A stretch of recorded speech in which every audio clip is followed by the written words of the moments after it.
沈游川治国策与向明彦字句雷同，抄袭一事证据确凿，这些关陇士族却要奏请陛下亲审，不体圣监，此心当诛。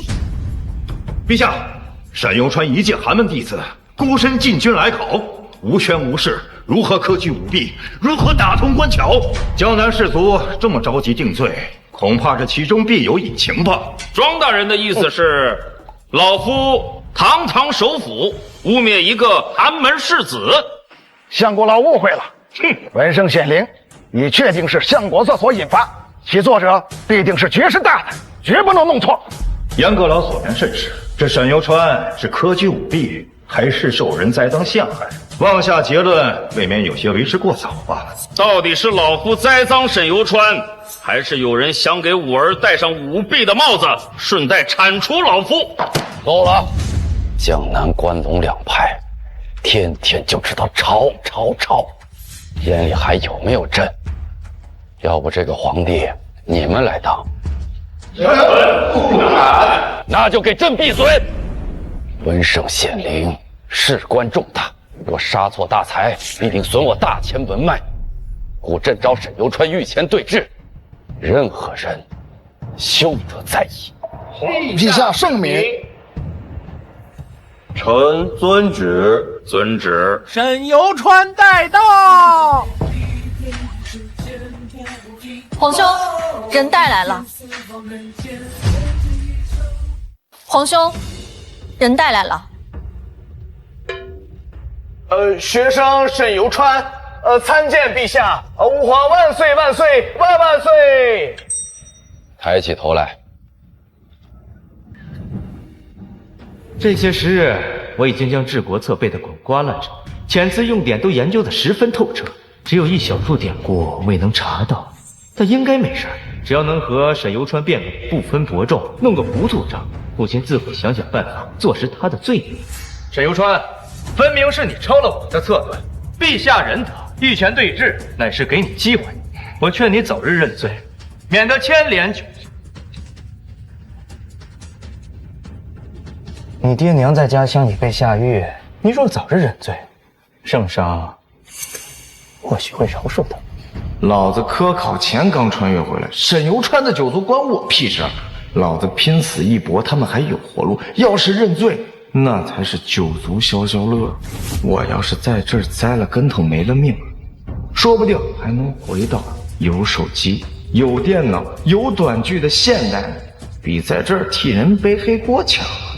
臭不要脸的，我问你，治国策中曾引用“斯时也，日月昭朗，风雨时若，百姓耕田而食，凿井而已。不知有瞌睡之苦，不闻有兵革之扰。”这典故出自何处？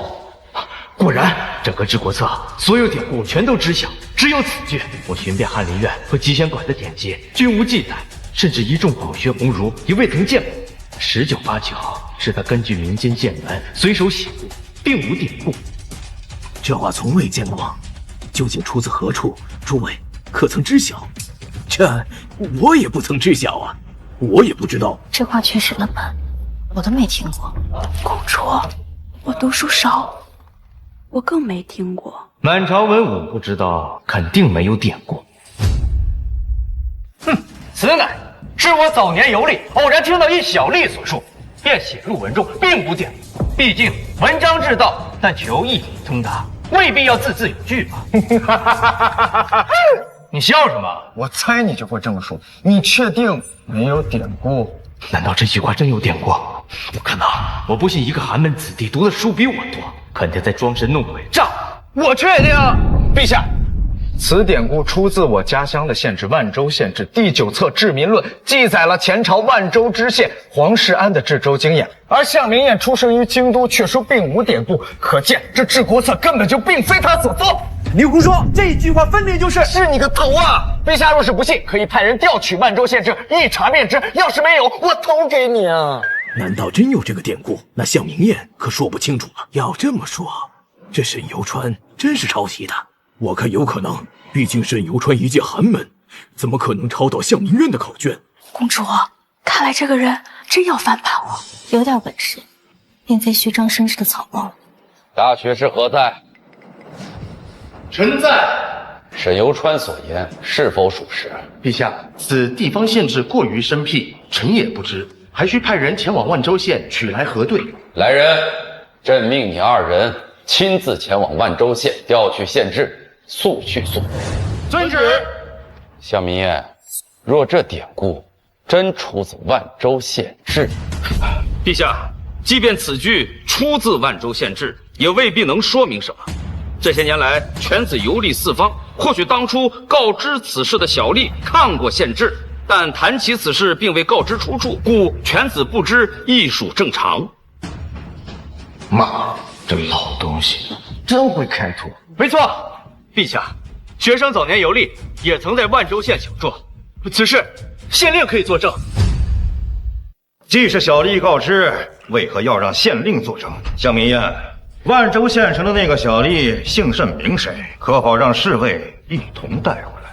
就一个小吏而已，随便聊了两句，我哪知道他叫什么？哼，那就是没有人证了。喂，陛下，沈游川能说出文章出处，而向明彦言辞恍惚，必有蹊跷，请陛下明察。严大人，一个典故说不清楚，就要给五儿扣上舞弊重罪，这构陷之意是不是太明显了？向个老，我只是……欲加之罪，何患无辞？行了，左爱卿，你是龙图阁大学士兼国子监大祭酒，本朝文坛领袖，说说你的建议。陛下，臣以为，既然二人各执一词，不妨由陛下亲自命题，让二人当场写一篇策论，比试一番。这样一来，谁有真才实学，谁又是抄袭剽窃，一试便知。真金不怕火炼，既如此，朕就当场命题。你二人可有意见？学生没有意见。陛下，他没意见，我就没意见。沈游川能写出治国策这样的佳论，必定有偶然的成分。换个题材，哼，本公子未必怕他，只要争个不分伯仲，父亲肯定能弄死这个寒门蝼蚁。好，但出什么考题呢？报，陛下，女真使臣完颜洪烈到。陛下未曾召见，竟敢直接上殿！完颜洪烈，你们女真是想造反不成？女真使臣完颜洪烈见过皇帝，此次奉首领完颜阿骨之命，愿向大前献上降表，永止兵戈，只求大前能将中辽之地赐予我们女真，安置部众。放肆！陛下，女真这些年掠夺我辽东数城，今日名为请降，实为蚕食，这是要割据我辽东，拥兵自立。请陛下发兵征讨辽东，维护朝廷尊严。请陛下发兵征讨辽东，维护朝廷尊严。万万不可！暂时一起生灵涂炭，辽东乃弹丸之地，以此换我大前百年安宁，何乐而不为？还请陛下停止兵戈，与民生息。请陛下停止兵戈，与民生息。陛下，女真部落狼子野心，今日给了辽东，明天定会登兵的上元，所要燕云重镇，绝不可孤心养奸。女真部落不过区区数十万人，如何吃得了那么多地方？我看严大人简直是奇人用天。向个老，你是舍不得江南士族的赋税吧？哼，严大人掌管兵工两部，这大炮一响，黄金万两，我看你关陇士族是不是又得赚得盆满钵满呢？够了！还有外人在，成何体统？大前滚滚诸公不过如此。大胆，放肆实在是无礼。陛下，首领说了，要么答应我们的请求，双方交好，永无刀兵；要么，哼，中原如此富饶，万一我们女真哪天忍不住挥兵南下，放肆！我们敢！臣在驿馆等待陛下答复。混账东西！其朕太甚！陛下息怒！息怒！就知道让朕息怒！朝廷养你们有什么用？朕要的是对策！臣皇宝为皇后。皇兄，辽东一事复杂难断，需从长计议。要么正好以此为题，让他们二人写一篇策论，一来为文武百官抛砖引玉，二来看看二人水平如何，两全其美。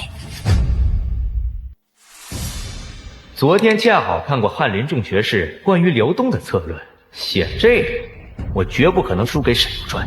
爹，您这是？女真族使者将至，想以请降的名义向朝廷索要辽东。那不是好事吗？这些年跟女真作战，以致咱们江南税赋连年增加，各大施家苦不堪言，直接把辽东给了，以后咱们也消停点了。可是关陇士族未必愿意放弃这个趁机捞钱的机会，因此我让翰林众学士准备写份策论，递交圣上，停戈止兵。你入仕在即，正好学学。陛下，学生对辽东局势颇有研究，愿意一试。沈游川，你呢？关于辽东的策论，前世苏洵曾借战国时期六国戮亡而秦的历史，作《六国论》，讽喻北宋对辽西夏屈辱求和之势，立论精辟，气势雄劲，被誉为千古第一论。这与江南士族对女真的态度何其相似，绝对能碾压项明彦。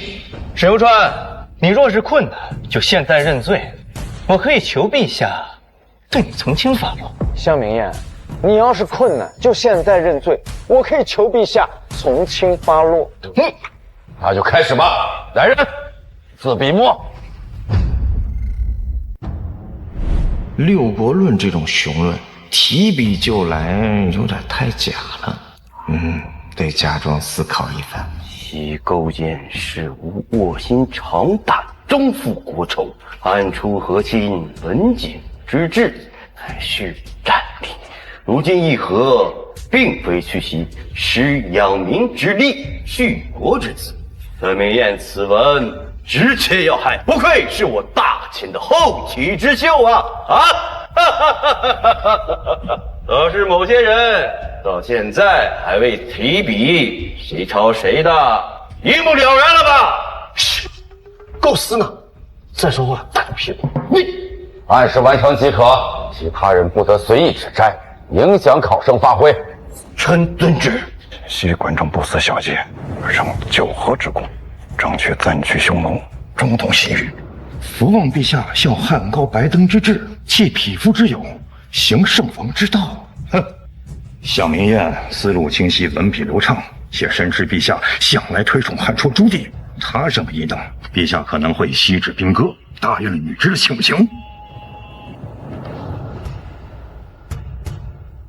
陛下，学生已经写完了。项明彦此文言辞恳切，句句在理，实属上乘。如此才华，断不可能抄袭，还请陛下明断。请陛下明断。等沈游川写完再说。沈游川，构思的差不多了吧？沈游川，你要是写不出来了，赶紧认罪，陛下日理万机，没时间陪你浪费。回陛下，差不多了，你等着，写完我就打你屁股。项明彦都写完了，你才动笔，如此愚钝，能写出什么东西？幸好这个事件随以后发生了偏差，没有宋朝。感谢苏老泉，碾压开始。也不知道这小子是主战还是主和。他要是主和，那就是两边主和操练，把再介入不必蓬勃传出去，那势必影响圣光，对我们来说可不是好消息。我看看去。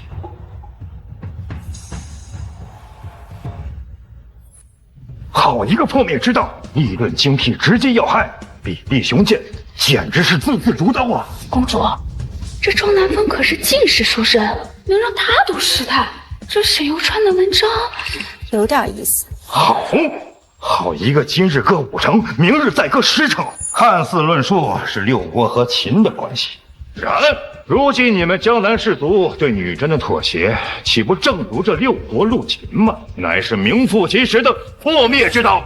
庄南风说谁破灭之道？我倒要看看这只会抄袭的小子能写出什么东西。一派胡言！颠覆立固已然，我堂堂大前，怎么会因为此等小事而颠覆？陛下，此子妖言惑众，其心当诛，当终止考核，当即下狱。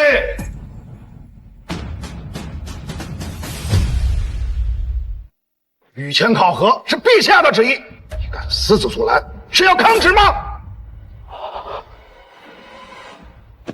陛下，此次谣言惑众，臣一时失了态，恳请陛下将此次下狱秋后问斩。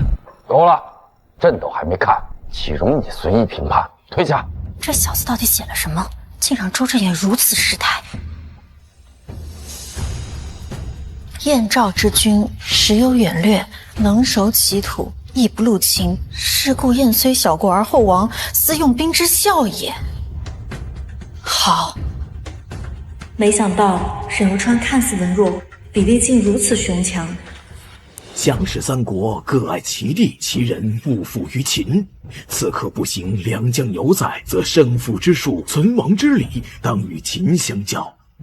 或谓义亮，以戮秦之地，封天下之谋臣；以事秦之心，理天下之奇才。兵力西向，吾恐秦人食之不得下咽也。呜呼，有如此之事，而为秦人击危之所劫，日消月割，以趋于亡，有理，妙啊！阁老，此事传出去，势必引起群情激愤，力战于朕，到时候滔滔民意，怕是拦不住啊！就该把他弄死在你刑部的牢房里。好一个狗以天下之大！想儿从六国破亡之故事，是由在六国下矣。陛下，此子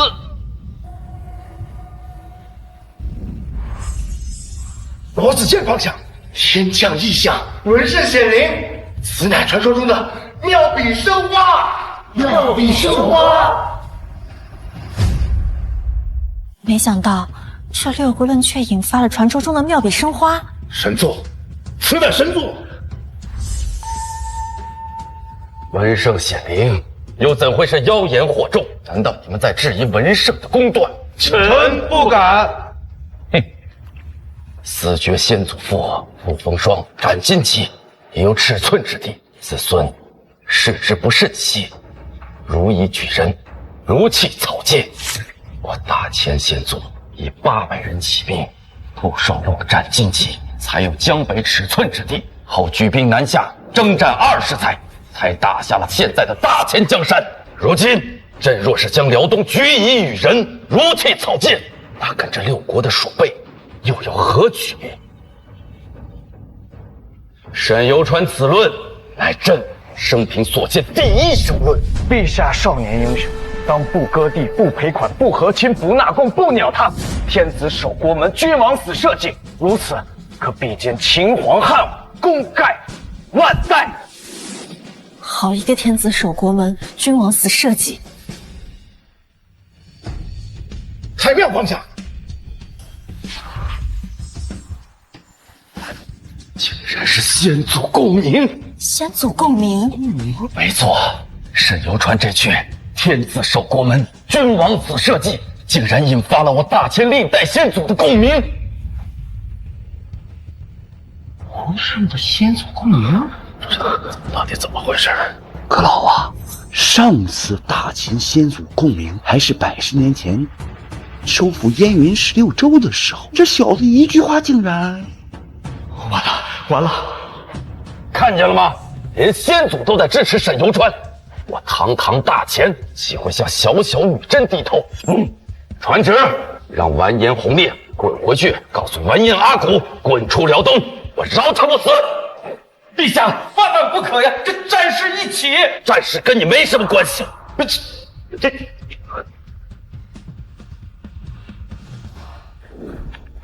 孰胜孰劣，不用朕多说了吧？项崇文，你儿子舞弊，你这个当爹的也脱不了关系。陛下，即便沈游川策论写得好，也不能证明犬子抄袭，或许只是他对辽东的看法高于犬子而已。还敢狡辩？陛下明鉴，若无确凿证据，就判犬子舞弊，那老臣不服，这满朝文武恐怕也难信服。望陛下查出证据，再行定罪，以免伤了天下士子的心。望陛下查出证据，再行定罪。莫生气，莫生气，学生这儿还有证据证明治国策是学生定。是吗？说说看。证据就在考卷里，让他死啦死啦定。这家伙葫芦里卖的什么药啊？稍安勿躁。这小子这么胸有成竹，小弟必有以后手啊！他已连胜向明月2局了，要是再有新的铁证，那向明月绝无翻盘的机会。来人，呈卷宗。瞧一瞧，看一看，这篇试卷是我写的。向成明，这篇是你写的吧？没错，是我的卷子。小子，你到底想干什么？干！你别太过分了。我过分？你都在茅房里跳高了，我过分？陛下，请以朱笔圈出每个段落对应的文字，第一段第一个字，第二段的第二个字，第三段的第3个字，以此类推。那序号所对应的文字不好。什么不好？怎么不好？向明月，你慌了。你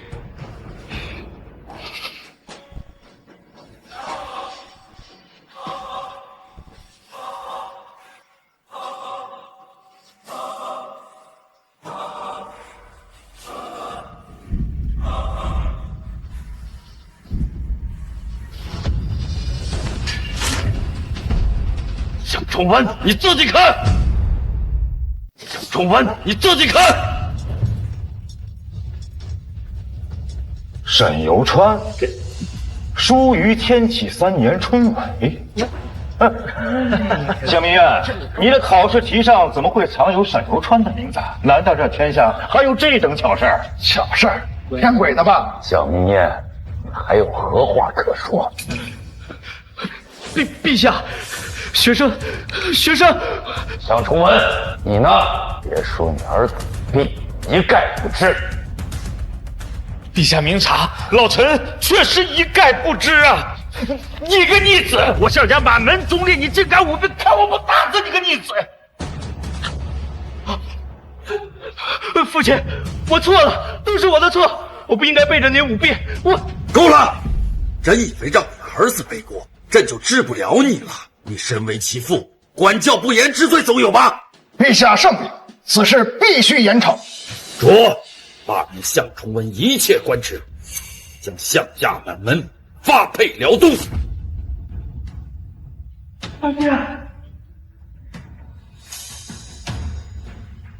这皇帝好手段，不承认舞弊，那就治你管教不严，这个锅你甩不掉。想跟女真和谈是吧？到了辽东，说不定能够见到完颜阿骨，你们慢慢谈。陛下圣明。陛下，葛老大，沈游川被诬入狱，这个刑部尚书也脱不了关系。来人，将周镇远下狱严查。陛下，老朕冤枉啊，冤枉啊！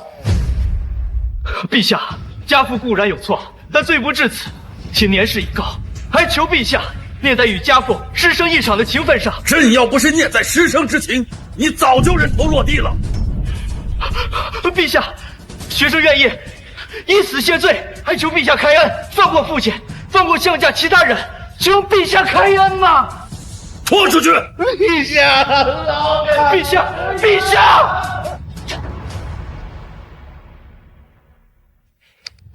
父慈子孝啊！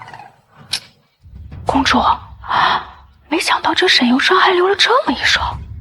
藏明卷，他到底在想什么？他还坑倒了向崇文呢。才华惊世，脑子还灵光，不是呆板无聊的穷酸腐儒，有点意思。堂堂一介首辅，竟然被这小子坑成这样，简直是旷世奇才。不仅能引发书圣显灵，还能引入先祖共鸣，这小子前途无量，必须拉到咱们这边。有机会跟他聊聊。明白。情况你们也看到了，传旨将沈游川无罪释放。多谢陛下。起来吧。谢陛下。向崇文被流放后，科举阅卷事宜就由严爱卿主持。臣领旨。刑部尚书再由侍郎庄南风代理。臣谢主有恩。被牵连的臣务几人，给朕一并释放了。臣领旨。这一劫算过去了。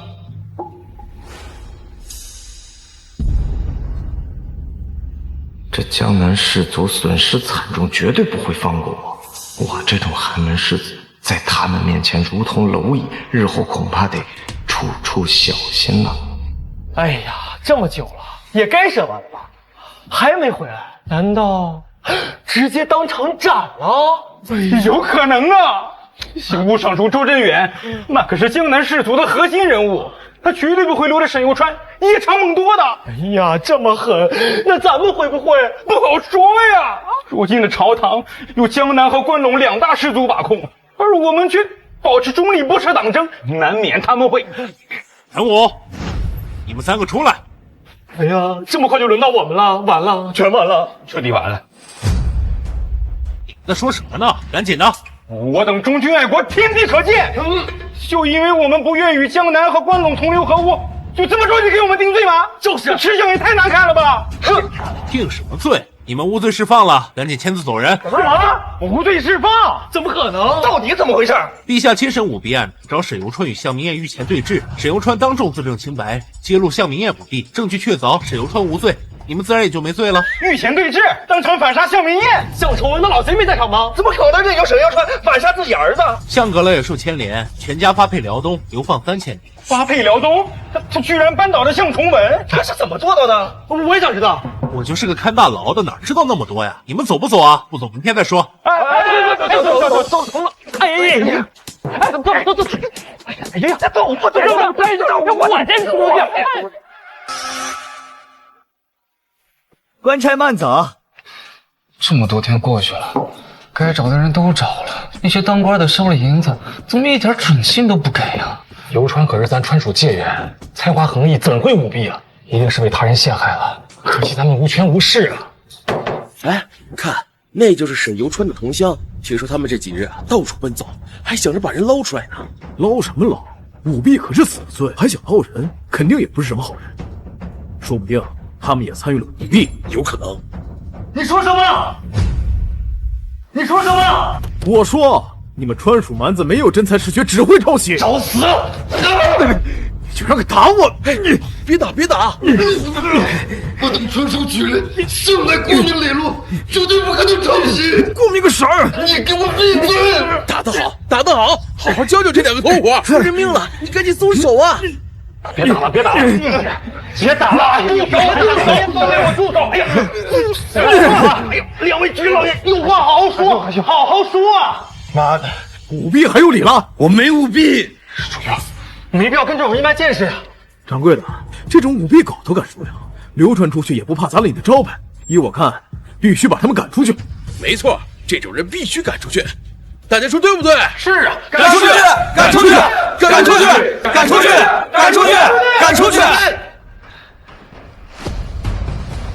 一个狗屁官二代也敢跟我斗，也不撒泡尿照照自己。对了，这几日韩兄、楚兄他们该想我了，得赶紧回去。楚举人、韩举人，近几日确实有不少戏子有怨言，要不然您2位换家住？怎么原地？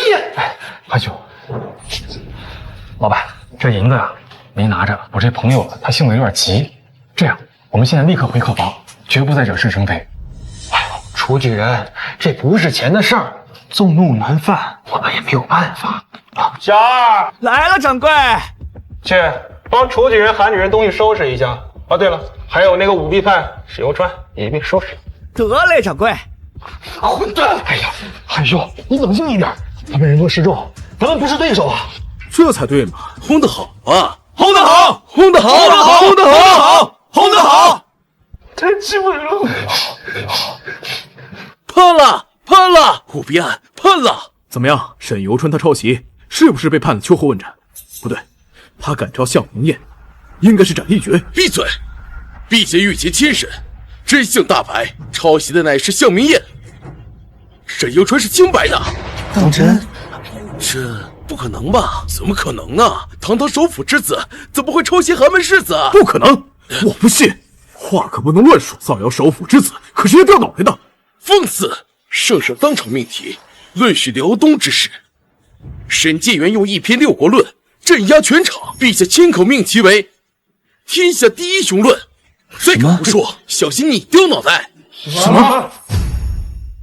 陛下亲口御封第一雄论，陛下亲口预言，这是何等的荣耀！何等的荣耀啊！而且再次引发这文圣显灵，引起这妙笔生花之意象，整个国子监都传遍了。楚兄，你听到了吗？有臣不仅洗透了冤屈，还得到了陛下首肯呀！听到了，文圣显灵，汉朝虎度10年，他终于熬出来了。太好了，太好了，太好了，太好了！你听到了吗？陛下亲口御批的第一雄论，这是刘春的才华，你就是眼红嫉妒，你容不得别人的才华比你更好。这个心胸狭隘之辈，呸！读书人的耻辱！不可能，我不信，应试系的文章怎么可能有这么好？陛下肯定是被他蒙蔽了双眼，一个川蜀蛮子怎么可能？你懂什么？女真来朝，叫嚣让朝廷割让辽东，整个江南士族都要求割地求和。沈介元借六国覆灭之道，驳斥了江南士族，陛下大受震撼，当即决定征伐女真。最新抄录，最新抄录！沈介元六国论，全京城只此一家。陛下签封的第一雄论，先到先得，10两银子一份。我来一份，我来一份，很快。真无造啊，都有。哎，好嘞。六国破灭，非兵不利，战不善，必在陆秦。陆秦而力亏，破灭之道也。好一个陆秦而破灭，开篇便振聋欲聩，果然雄论，不愧是有川呀！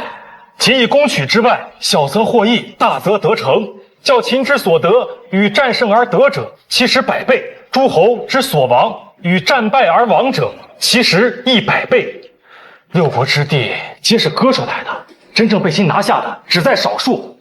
我大秦岂能不六国的后尘？对，则秦之所大欲，诸侯之所大患，故不在战也。思却先祖父，抱双陆，斩荆棘，已有尺寸之地，子孙视之不甚惜，决以与人，如弃草芥。然则诸侯之地有限，抱秦之欲无厌，奉之弥顽，亲之欲离。苟以天下之大，下而从六国破亡之故事，是有在六国下矣。好一个苟以天下之大，下而从六国破亡之故事，是有在六国下矣。六国入秦，乃是因为他们弱于秦，所以割城求和。我大秦之强，强于女真1000倍万倍，若还割城求和，岂不连六国数倍都不如？游川定是对朝局有所研究，才能做出这样的雄论。陛下亲自御批天下第一雄文，果然是名副其实啊！读圣贤书而不忘天下事，这才是武备楷模啊！如此雄才，以后谁要是再敢说他舞弊，我第一个不答应。没错，我回来了，想我没有？啊，这什么情况啊？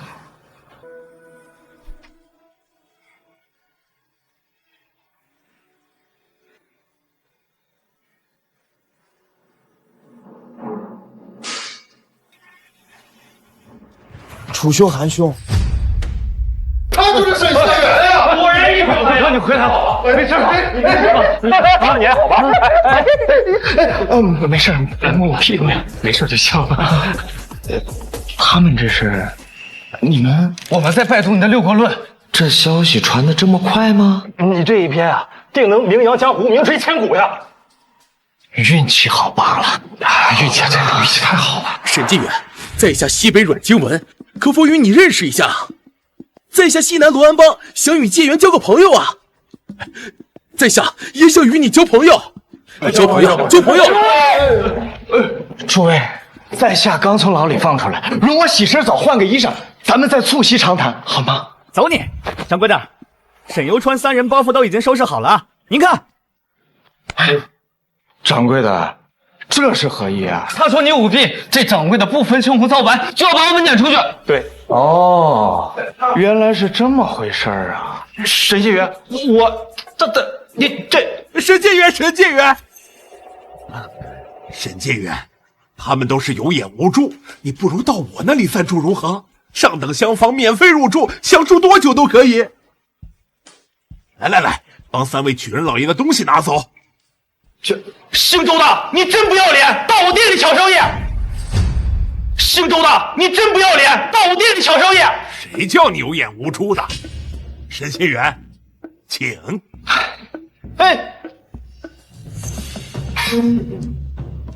恭喜川蜀万州县楚涵楚老爷高中会试第72名，入围殿试。中了！我中了！我中了！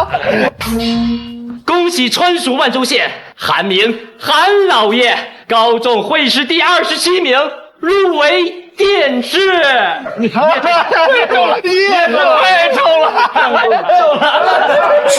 你们今晚得做东了，没问题，做东。恭喜川蜀万州县沈游川沈老爷高中会试第1名会员，入围殿试。恭喜啊！提名，挺厉害了！会试第1名啊！第1名，沈会员啊！会员，游川，你是会试第1本届会员啊！我就知道，以游川的才能，肯定排名在我之上啊！我有会员了。我以为治国策设计舞弊风波，成绩会被往下压，以此来降低舞弊案的影响。看来是我多虑了。恭喜沈解元，不，应该叫沈会员。沈会员，2位共事，上房已备好，请。沈会员，您大人不计小人过，夫人，沈会员，你回来！啊，这，大家都听好了啊！想和沈会员促膝长谈的，欢迎来我们酒楼。今日食宿一律8折。走，我去，我也去。走开！当今会员能入住你们客栈，那是何等的荣耀啊！结果你给人家撵跑了。就是啊，让你势利，这泼天的富贵，活该你也接不住啊！就是，走，都回来！都怪你！要不是你假起哄，我怎么会撵走沈会员？还有2位中马的共识老爷，有眼无识东西，你把老子害惨了！下，把他都给我扔出去！上你！关于沈游川，皇妹怎么看呀？寒门子弟竟能在舞弊案中以一己之力逆风翻盘，扳倒项承文跟顾正远，是个人才。如今得罪了江南士族，关陇那边必定会大肆的拉拢，为求自保，他大概率会选择投靠。但皇兄想要的不是一个投靠关陇的沈游川，而是忠于您的沈游川。没错，满朝文武个个都自称天子门生，可私下里不是江南一派，就是关陇一党，身世清白者寥寥无几。可朕要的是帝党，是孤臣。可孤臣难当啊，一不小心就会成为陈武那样，被2派联手抹掉。就怕他没有这个勇气呀。要不陈妹先帮您试探一下？可以，希望他不要让朕失望。既来之则安之，既然死不了，那就不死。这江南士族对我现在恨之入骨，我得处处小心才是。但是眼下最重要的是没钱了呀。韩兄、楚兄他们2个这几天为我上下打点，也给糟够呛。得想个办法搞钱才是。这人家穿回古代，不是发明这个就是发明那个，那我一个文科生，我什么也不会呀。诗词歌赋、经义策论，这怎么卖钱？总不能让我去卖吧？我一个堂堂现代博士，回到古代当鸭子？不行，算了，还是先找他们会合再说吧。是那小子吗？没错，就是他。行，给我盯紧了。金主说了，杀了他，佣金500两。是那小子吗？没错，就是他。行，给我盯紧了。金主说了，杀了他，佣金500两。好多年都没有遇到这么大的买卖了，都给我精神点，知道吗？明白。抱歉，小兄坐，给你介绍一下啊，江峰、江雄，江南共事，我们呀也是偶遇，一起坐。江南氏族，这位兄台可能是误会了，在下出身商贾之家，根本入不了江南氏族的法眼。江兄，介绍一下，沈游川，我们是同乡。哦，原来这位就是写出《六国论》的沈兄啊。对，久仰。哎，客气。哎，江兄，我们晚上准备给游川接风洗尘，一起去啊？巧了不是，这风月楼啊，今晚选拔花魁，不知几位仁兄可否感兴趣啊？风月楼，青楼妓馆花魁，不合适吧？韩兄，你多虑了。这风月楼啊，多为清官人，他卖艺啊不卖身的，且饱读诗书。像咱们去了，也只是吟风弄月，聊聊诗词歌赋，而且今晚啊，举子免费呢。这若是诗写得好，甚至还会有赏钱呢。你说什么？还有赏钱？那当然，这自古以诗扬名，乃是捷径啊。若在风月楼写出旷世佳作，这风月楼也能跟着扬名，这东家自然会激励一番。有道理。这不就是前世的自媒体吗？做广告拿佣金。何为自媒体啊？这自媒体，另外一个青楼。我堂堂985古汉语文学博士，脑袋里边最不缺的就是诗文，这可是个赚钱的好门路。几位仁兄，要不要去看看啊？而且啊，不少达官显贵也会到场，这万一福至心灵，写出佳作，岂不是扬名立万的好机会啊？对呀，江兄如此盛情邀请，我等断不可拒绝。去看看，长长见识。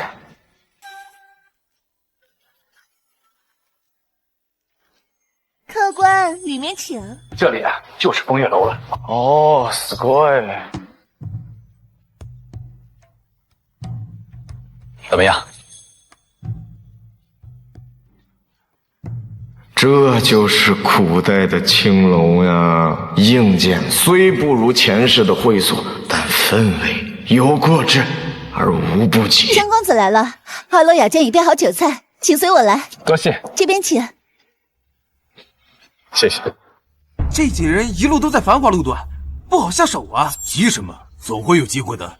500两呢，多等几天又何妨？给我听紧了。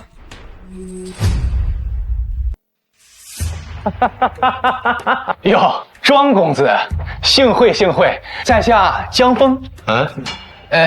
您呀，贵人多忘事。前几日我们在集贤馆碰过面的。小江是吧？对。3位仁兄，我给你们介绍一下，这位是刑部侍郎庄大人的公子，庄南风的儿子。刑部尚书再由侍郎庄南风代理。臣谢主有恩。庄公子，给你也介绍一下，这位是楚寒楚兄。韩明韩兄。这位隆重的给你介绍一下，他可是写过《六国论》的沈游川沈兄。沈游川，你认识啊？不认识，我也不认识。不过我倒是听闻过你，沈游川。日后啊，多多为我们关陇士族效力，我爹和我叔伯定会保你无疑啊！阿猫阿狗也想攀龙附凤。我只是自救，却被他们当成走狗。关陇士族，我们还真有自信。哎，庄兄，他毕竟是写出《六国论》的惊世天才，你这态度是不是？哎，他写《六国论》，无非是想接近我们关陇氏族，不过想接近我们没那么容易啊，只靠看他表现吧。沈兄，这权贵阶层向来如此，不要放在心上。哼，若非游川，他们关陇氏族岂能扳倒项崇文？真是太过分了！哎，算了，多谢江兄提醒。各位，花卉精选即将开始，还是赶紧入座吧。几位仁兄，不要因为刚才的小事而扰了雅兴，快坐，坐。各位如有需要，随时招呼。江兄对这很了解吗？啊，那倒也没有。家父在江南做丝绸生意，与这些地方常有来往。我呢，自幼耳濡目染，所以呀，轻车熟路，见笑了。各位贵客安好，妾身风月楼掌事滇柳，今日感谢各位的到来，共襄选魁盛世。姑娘们，亮个相吧。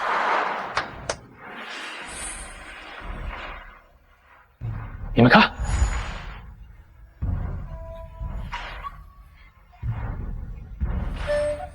与往年一样，12位头牌各展才艺，各位随意打赏，得赏最高者为花魁。这不就是前世的主播 PK 吗？当然，若有公子愿为心仪姑娘题词作赋，风月楼自当出资润笔，今夜最佳者酬银100两。100两，100两。一首是100两，要是能赢下这笔钱，足够花好长时间了。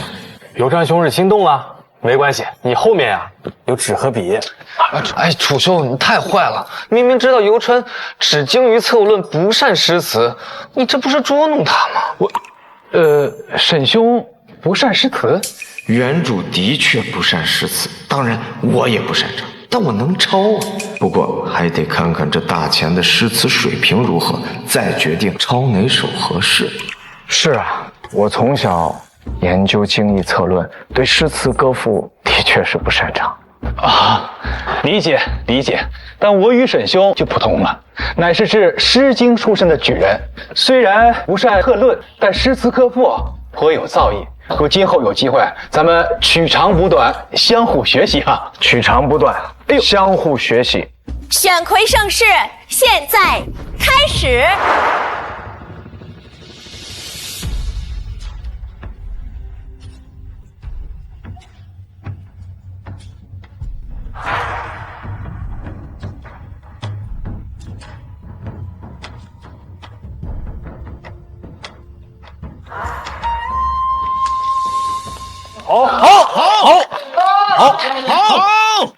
好！这海棠姑娘果真是名不虚传的。去年她便这般大胆，可惜啊，败给了牡丹姑娘的情谊。牡丹姑娘的琴声可是余音绕梁，3日不绝呀。几位公子可要为海棠姑娘题诗一首？这个女子哪首合适呢？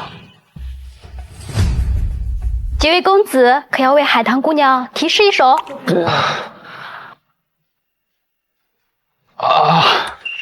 不着急，我们呢再看看。这还能拒绝的？那当然了，咱们也不是时刻都有灵感的呀。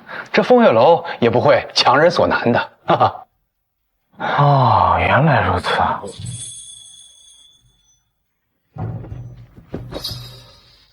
每每读来，总让人热血沸腾。如此人才，若要投效了关陇氏族，绝对是我大钱的损失。报！进！公主，怎么样？查到沈游川去处了吗？禀告公主，查到了。那沈公子在哪儿？快说呀！在风月楼。风月楼？看着斯斯文文的，还以为是个正人君子，没想到男人都一个样。公主，风流才子出入秦楼楚馆也属正常。再说了，那风月楼是清馆，您为何如此动怒？难道您对沈公子之才心生爱慕，吃醋了？呸！说什么呢？本公主什么身份啊？岂会对他有想法？再怎么说，我撕烂你的嘴！公公主息怒，奴婢不敢了。那咱们还去见他吗？见，当然得见。要是关陇氏族先行一步，他扛不住压力投效了，可就晚了。那怎么办？听说风月楼今天晚上选花魁，咱俩去看看。胭脂俗粉，岂能过您的眼？再说了，咱们这身份怎么去啊？找2身男装过来。几位公子，这位如何？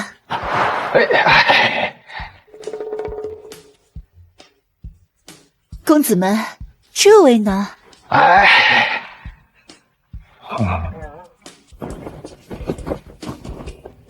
这位，不用了。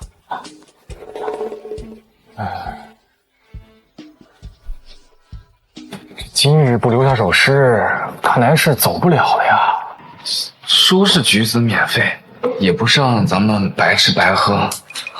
那是当然，虽说不逼迫吧，但是啊，他料定了咱们是读书人，脸皮薄，不是真的白吃。等举子留下笔墨，若到时有人高中进士，甚至啊拜阁入相，那可是笔大谈资。好，来，好。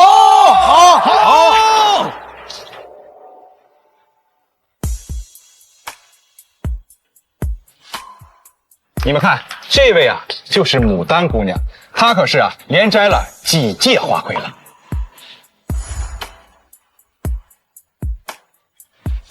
表演即将结束，几位公子现在可有雅兴？有还是没有？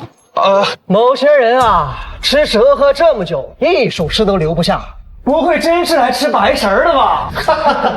顾兄啊，此言差矣。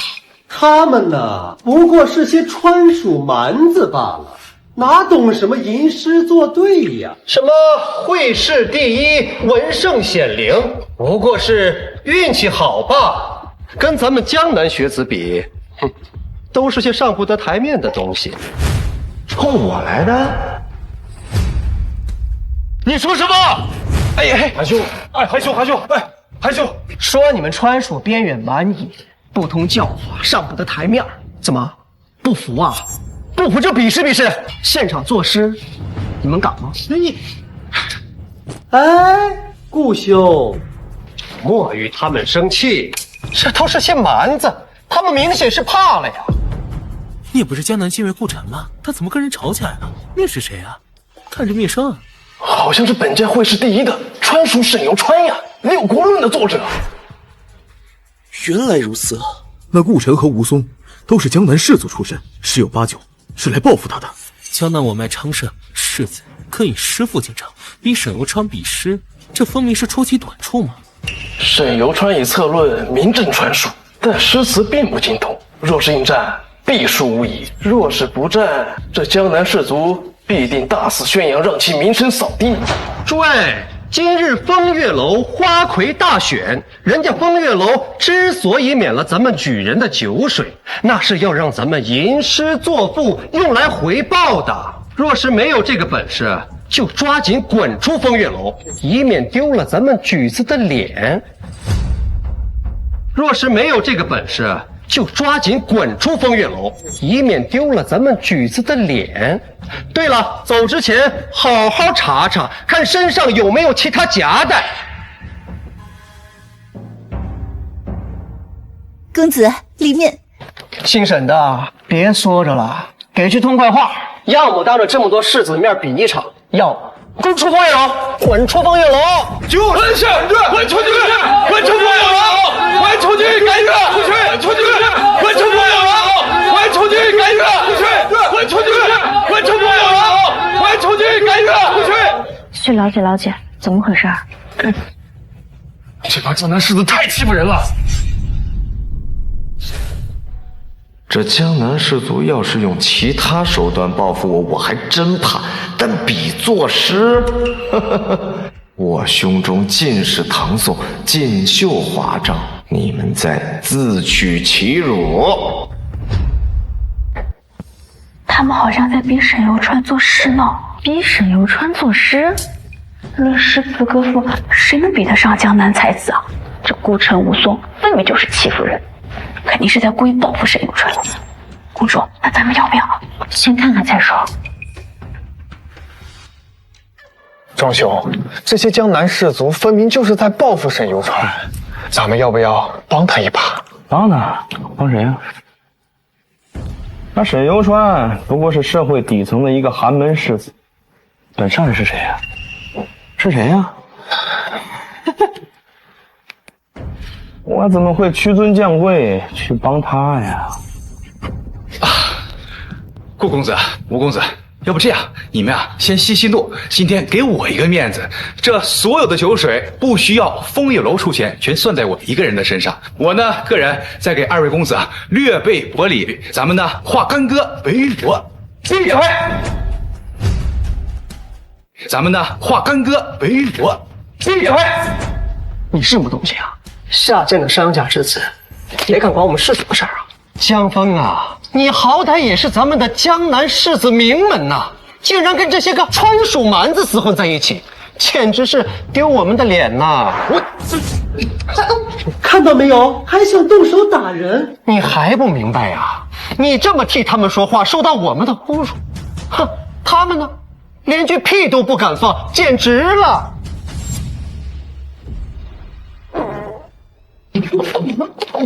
有种资本！喜欢听放屁是吧，满族女？你要比试是吧？我跟你比！有川，沈有川，你一个穷乡僻壤的土包子，竟真打算跟我们这些书香门第的江南才子比作是？你究竟是勇气可嘉，还是自不量力啊？你哪那么多屁话？比还是不比？既然你这么急着自取其辱，那本少就成全你，咱们就借此情此景，给牡丹姑娘作诗一首，让在场的众人判断，谁若输了，谁跪下磕头认输，敢吗？跪下，你太过分了吧！怎么不敢？不敢就滚蛋！少在这丢人现眼。对，不敢就赶紧滚出去啊！赶紧滚！滚出去！滚出去！滚出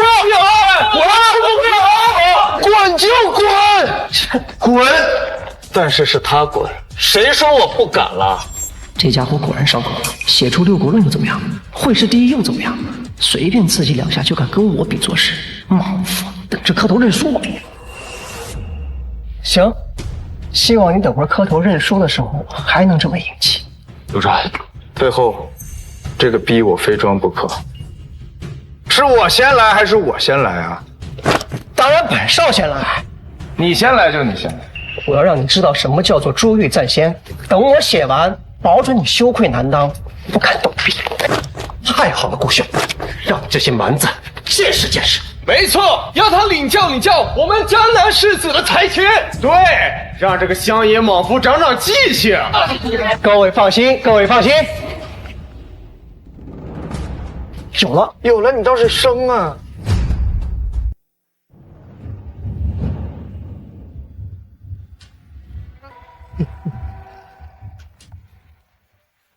在下江南顾城，此诗赠牡丹姑娘。谢谢顾公子。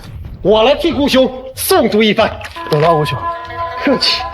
入夜灯明叩玉楼，边弦清波琴声幽。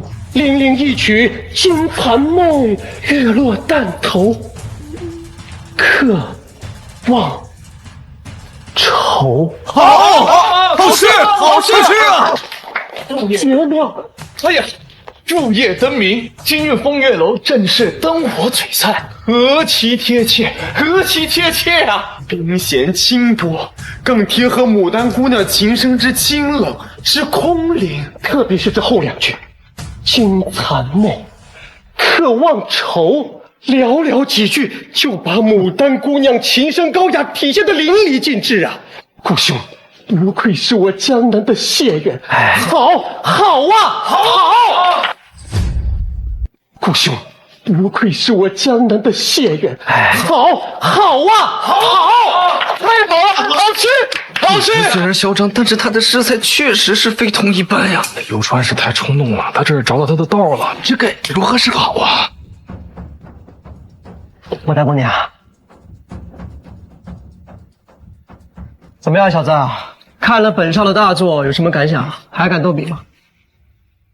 沈游川虽然策论经世，但临场作诗，想要胜过顾城，恐怕难如登天。跳好了。来者是客，沈公子若是有难处，牡丹愿意打个圆场，替您向顾公子求个情。这萍水相逢就能主动帮忙解围，这人情世故还真是炉火纯青啊！难怪能连摘3届花魁。我还以为你们江南士族能写出什么旷世佳作呢。哎，催我！就这，什么逼玩意儿？合肥是你们自取其辱，那就别怪老子了。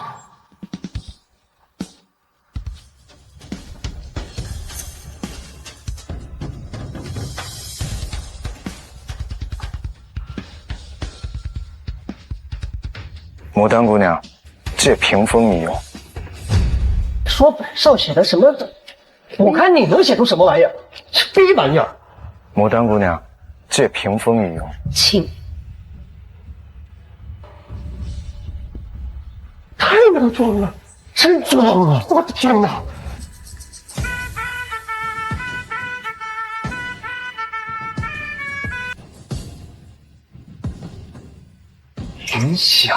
云想，这跟牡丹姑娘有什么关系啊？当然没关系了，他就是才疏学浅，瞎写的呗。瞎写？哼！尔等凡夫俗子，岂能懂诗仙太白的起笔？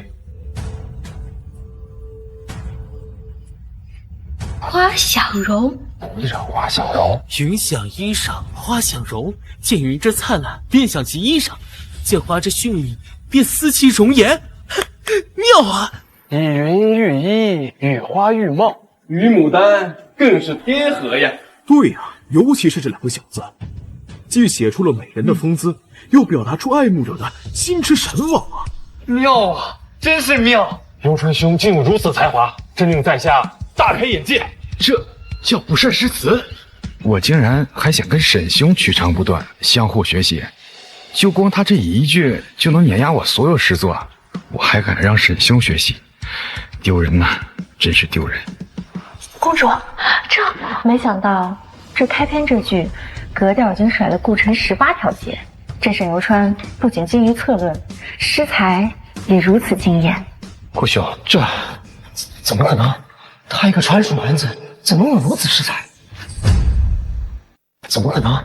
他一个川蜀蛮子，怎能有如此诗才？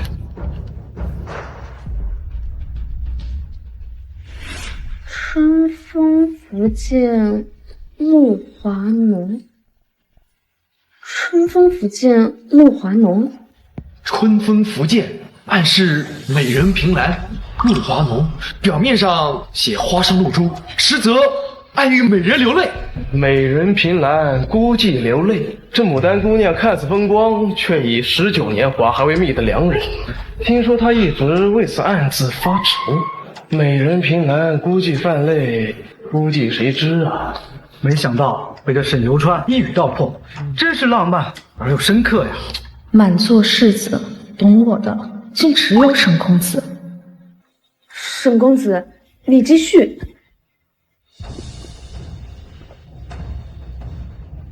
写诗就写诗，装什么？若非群玉山头见，会向瑶台月下逢。如此国色天姿，不是群玉山所见的仙子，那就是瑶台仙境里所能欣赏的容貌。这说的不正是牡丹姑娘吗？妙啊，妙啊，妙啊！亮了，亮了，亮了！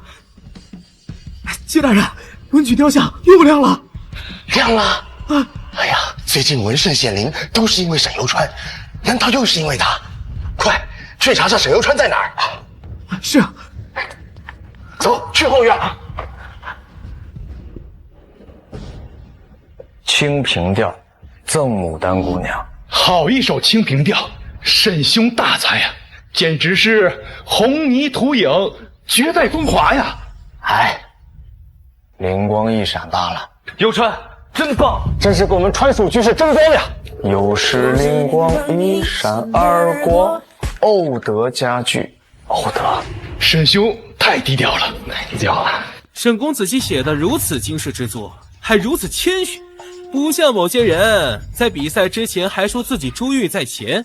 哼，依我看呢，不过是抛砖引玉罢了。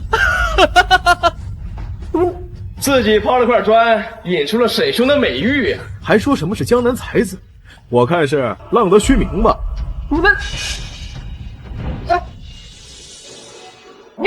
多谢沈公子赠诗。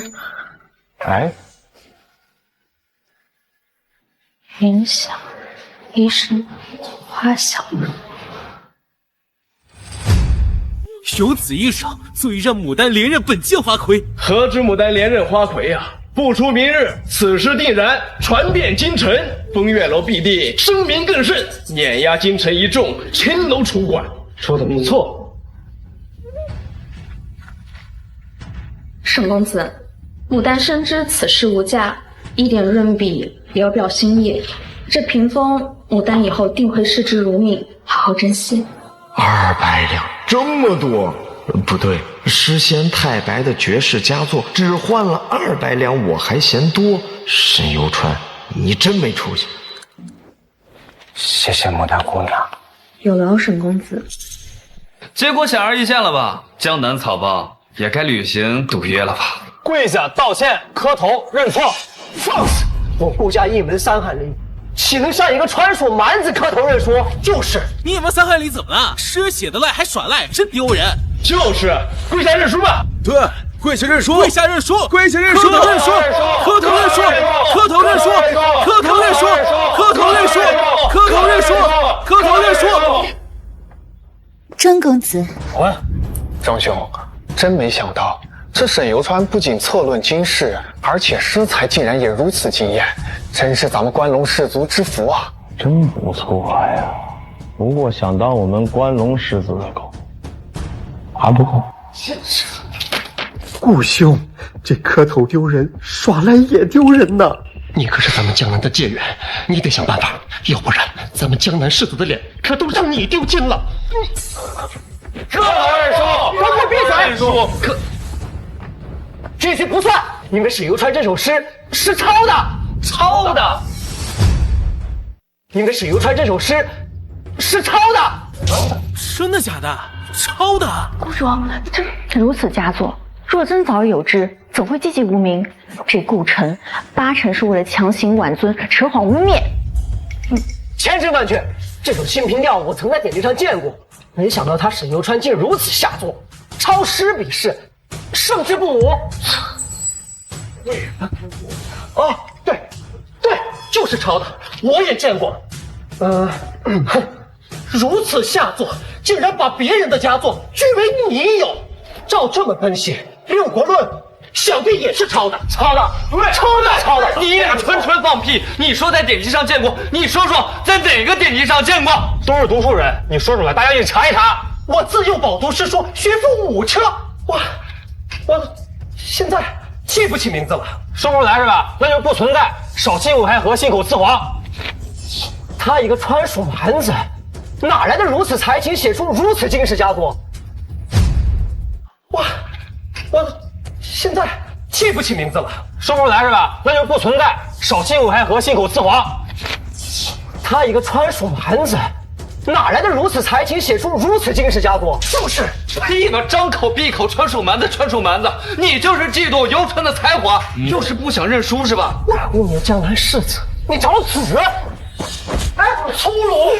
大家都看到了吧？输了他不认账还要打人，是不是你们江南士族都这样？就喜欢污蔑别人抄袭。他向明艳这样，你也这样，你们不是同一个老师吧？大家说，他这是不是臭不要脸？臭不要脸！臭不要脸！臭不要脸！臭不要脸！臭不要脸！臭不要脸！你们不要脸！你口口声声说知道这首诗，却说不出是什么典籍，这分明就是在扯谎。什么江南才子呀，才不如人就算了，人品是一个比一个差呀。他们有才华就是抄袭，你们这些江南才子名头都是靠一些污蔑得来的吗？你们都给我闭嘴！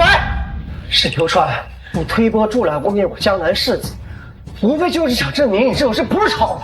行，本少给你个机会，咱们再比试一场。你若还能赢，本少二话不说，承认才不如你，立马下回磕头认输，敢吗？说那么多逼话，不就是想给自己找不吗？你少废话，敢还是不敢？我告诉你，我腹中怕了，他怕了。我腹中皆是锦绣华章。狂妄，沈游川，今日才子云集，你竟还如此狂妄，分明就是没把天下士子放在眼里。这清平调确实惊艳，但我估计这十有八九是福至心灵，妙手武德，绝不可能每首都有如此水准。他方才说自己满腹锦绣华章，这也太狂妄了吧！依我看呀，就是喝多了，目中无人。平日里看沈游川惯着谦逊，怎么喝完酒就是这样的本性？满口大话，等你输了，我看你怎么圆场。你先赢了再说吧，臭不要脸！你清平调这种旷世佳作，这沈游川绝不可能再写出第二首。只要我第二场能赢他，就能把面子扳回来。小子，第二局本少赢定了，我看你到时候还怎么狂！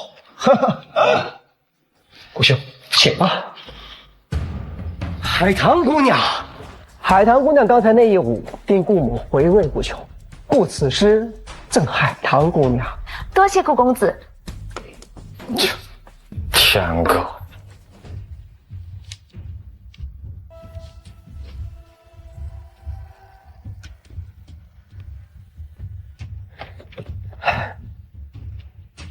画楼灯泻夜沉沉，罗袖翻飞搅碎金。悬折腰肢随骨转，月以花影暗清心。好事，好事！哎呀，海棠姑娘，多谢顾公子。顾公子此时真的是好茶。个屁！你看好了。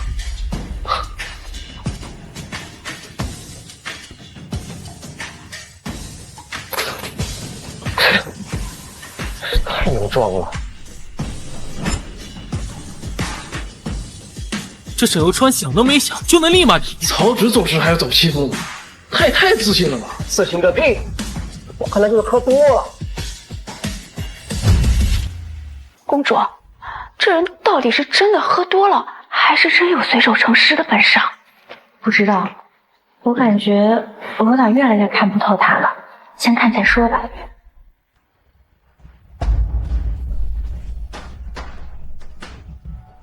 昨夜笔说风正，浓睡不消残酒。试问卷帘人，却道海棠依旧，海棠依旧。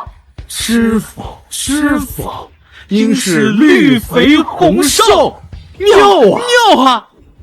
绿肥红瘦，光芒越来越亮，说明沈游川还在创作呀。不知他又能创出怎样的惊世之作，真是令人期待啊！祭酒大人，那是什么？那是文曲星，文曲星变亮，那可是文曲降世的前兆啊！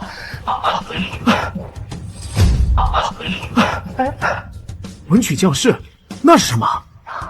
文曲降世，那可是比妙笔生花更大的意象。据说有史以来，只有曹植写《洛神赋》的时候才出现过。快，派人进宫告知陛下，趁此一项焚香祷告，或可保我大前文脉昌盛千年呀！啊！哎呀，快去，迟了就没了。啊，是。哎呀，妙啊！一首小词寥寥数言，却含蓄温寂，不仅刻画了人物心理，还以对话的形式推进了词意的发展。真是别出心裁，清新脱俗，确实妙不可言。欲收风骤，不消残酒，这短短8个字，画面何等生动啊！绿肥红瘦，简直人工天巧，堪称绝唱。顾城的诗虽然也不错，但和沈游川的一比，就显得暗淡无趣了。这顾城输了呀！如此诗才，难怪提笔就来。看来我们都小瞧了陆游川呢。确实厉害，这是怎么写出来的？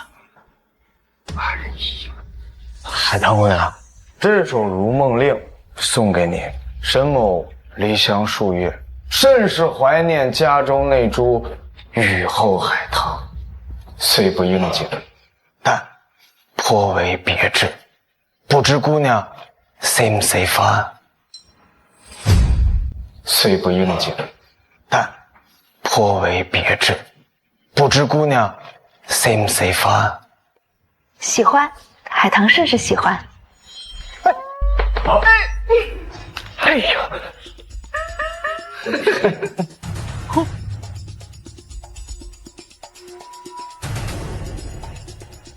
沈公子，一点润笔，表表心意。又是200两，感谢义安居士。过去吧。多谢沈公子，海棠会好好珍惜的。多谢海棠姑娘。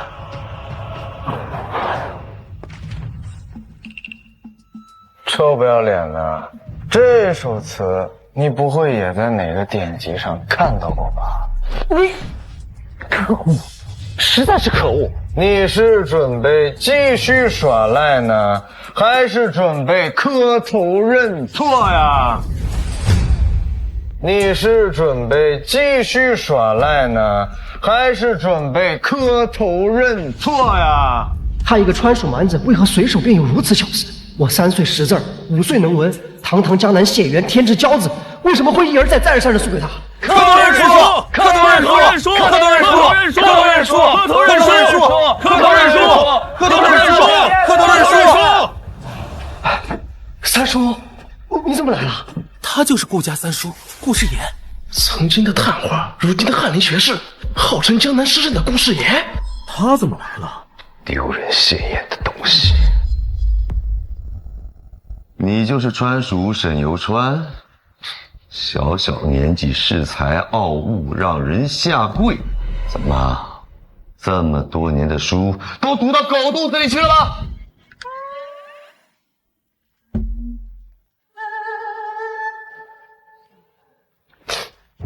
顾学士还是把东西先收起来吧。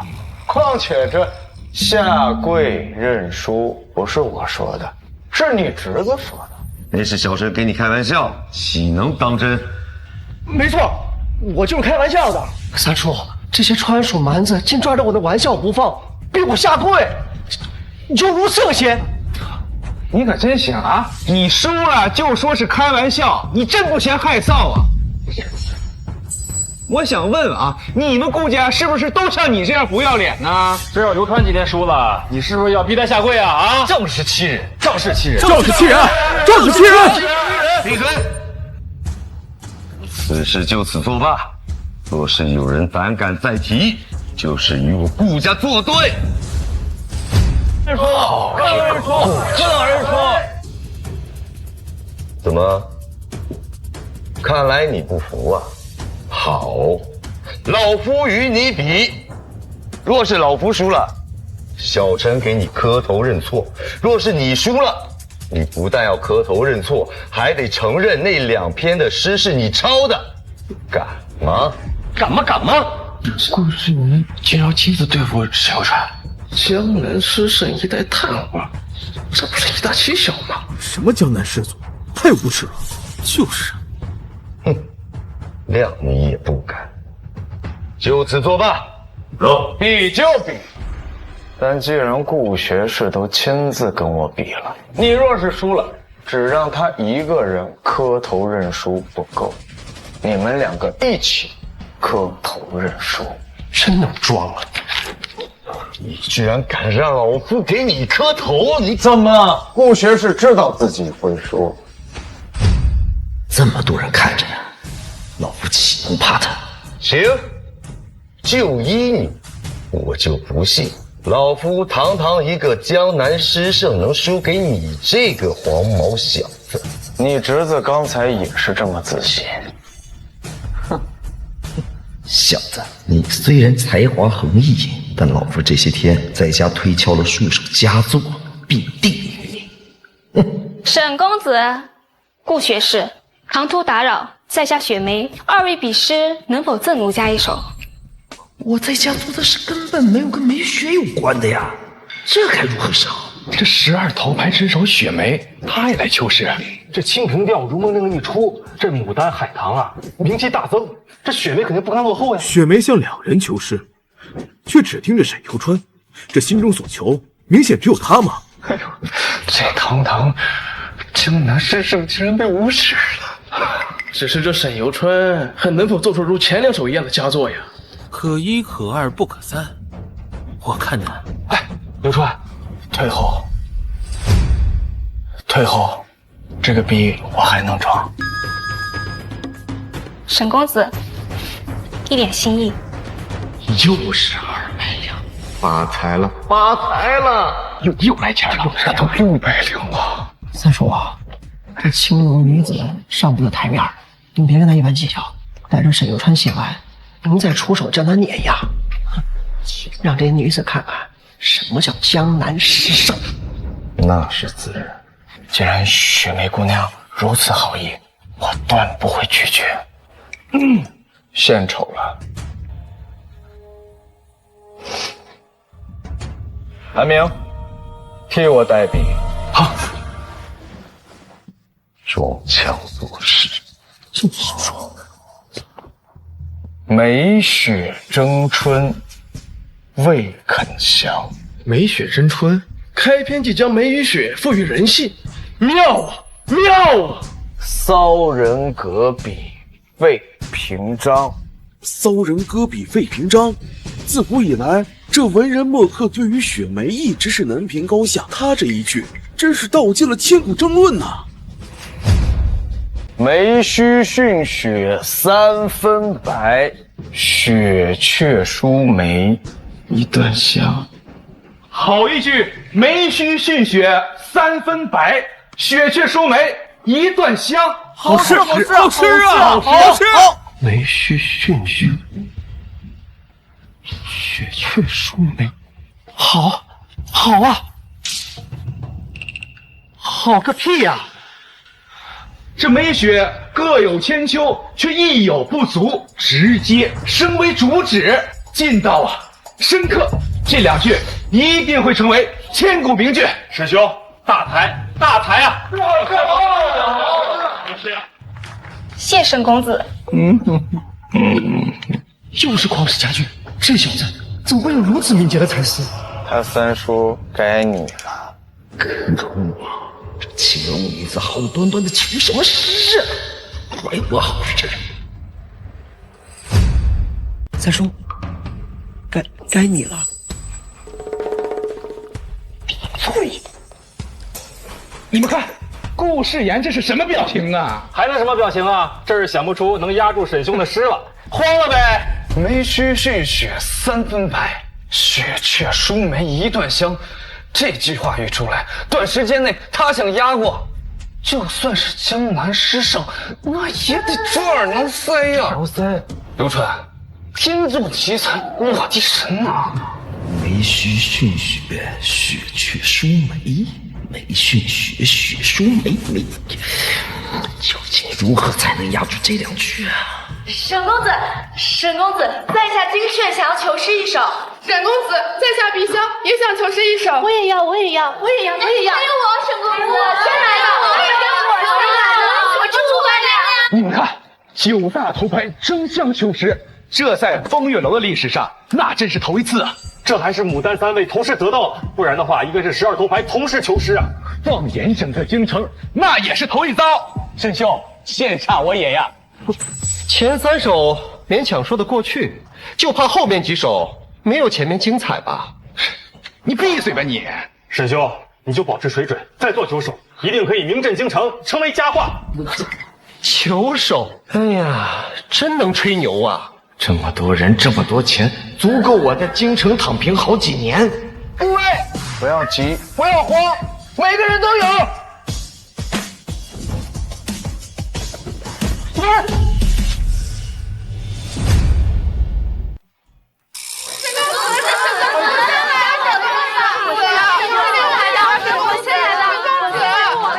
姐妹们，不要急，不要慌，每个人都有。一个一个来。韩明，替我代笔啊！好，来第一个。我先来。精确先来。赠精确，明月别枝精确。清风半夜鸣蝉，明月精确，清风鸣蝉，好意境，好意境啊！稻花香里说丰年，听取蛙声一片。7、8个行天外，2、3点雨山前。路转溪桥忽现。好诗啊，好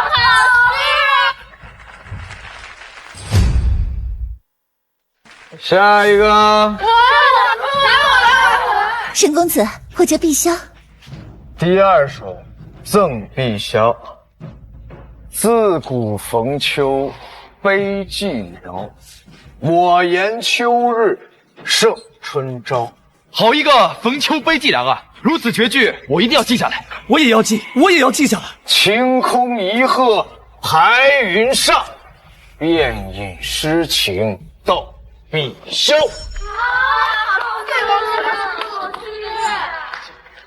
沈公子，在下韩嫣。赠韩嫣。碧云天，黄叶地，秋色连波，波上寒烟翠。天映斜阳，天接水。多谢沈公子。真是好事。赠红袖。薄雾浓云愁永昼，瑞脑消金兽。莫道不销魂，帘卷西风，人比黄花瘦。暗香涌动，好诗啊！多谢沈公子。真是好诗啊！好诗啊！下一首，赠紫烟。日照香炉生紫烟。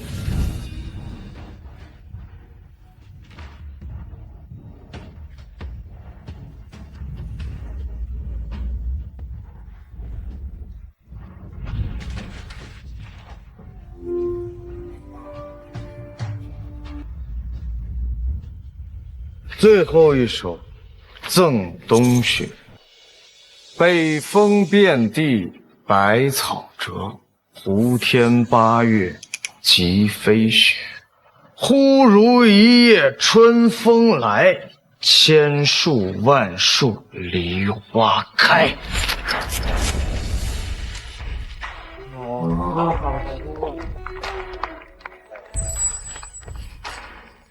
好诗，真是好诗。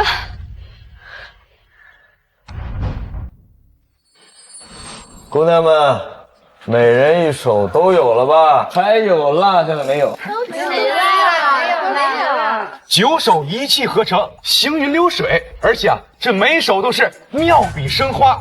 沈兄真是让我大开眼界呀！哎，只见沈兄说自己腹中尽是锦绣华章，令在下好生佩服。哎，可不是嘛！我们几个在沈兄面前简直就是凡夫俗子。沈兄这策论无双，诗才经世。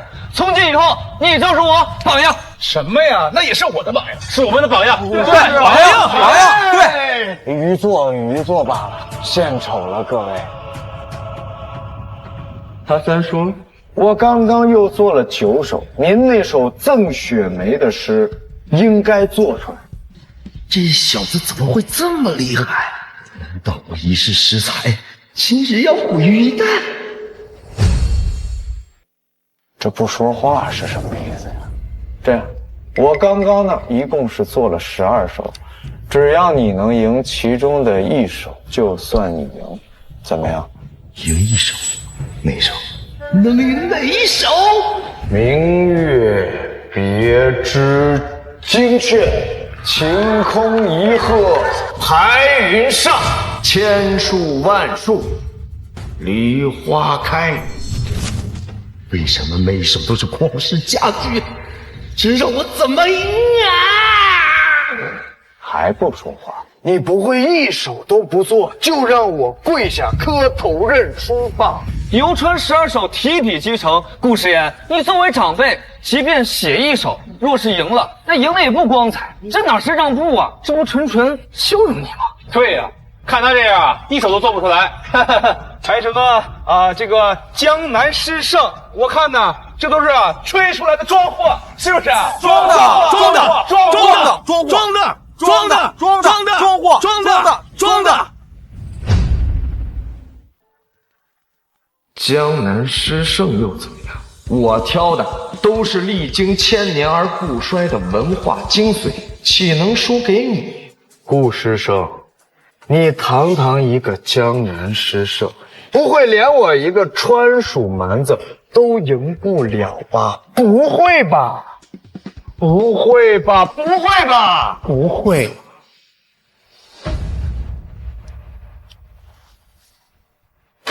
呀，三叔，顾学士，来人，送一管，学士，来，送一管，走。讹人，这你受得了吗？这你，沈川，这是什么呀？外面怎么这么亮啊？这是文曲降世，是比妙语生华还要罕见的天宫异象，这简直就是文曲星显灵了。大家快跪一下，求文曲星保佑学生殿试高中。是。求文曲星保佑学生。怎么可能？快看，文曲星降世，这就是文曲星降世啊！没想到老夫执掌国子监期间，竟然有幸能遇到文曲星降世的奇观，不枉此生呐！不枉此生呐！保我大钱文脉昌盛。这就是文曲降世奇观，应该是了。恭喜陛下，贺喜陛下！文曲降世，真是天佑我大钱。那是什么地方？回陛下，是风月楼。据密信回报，这风月楼沈公子正在那儿饮酒作诗。青楼作诗引发降世奇观，这要是传出去，会不会被天下诸国耻笑？陛下，这都不重要，还是先焚香祷告吧。对，天降文曲，佑我大钱，祝我大钱国运昌隆，永享太平。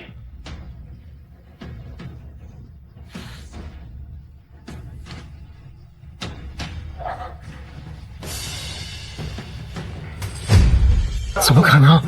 你小子何德何能，竟与来文曲星降世？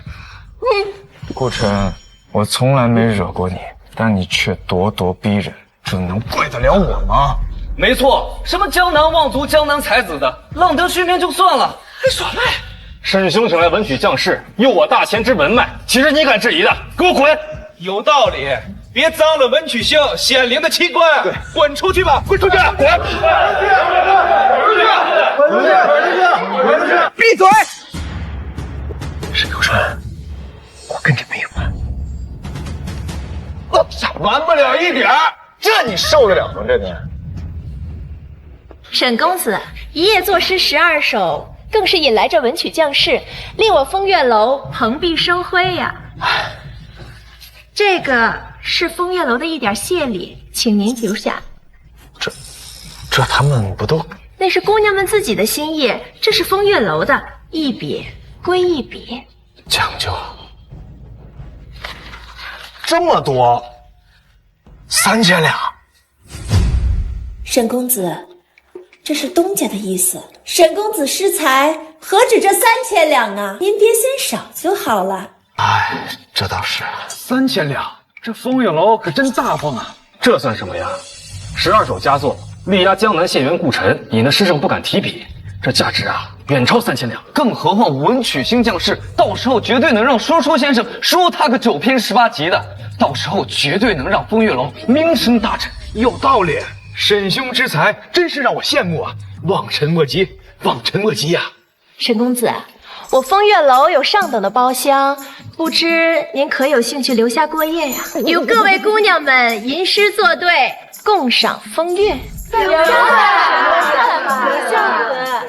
睡青楼？算了算了，这原主还是个处男，不合适。多谢东家好意，沈某今日喝大了，留下来怕是会丑态百出，不必了。那也好，这样我亲自安排马车送您回去，这也是东家的意思，您就别客气了。马车就在外面，请。烟柳姑娘是吧？是。那我也送你一首诗。送你哎，明显又做事了，赶紧记下来。哎，快！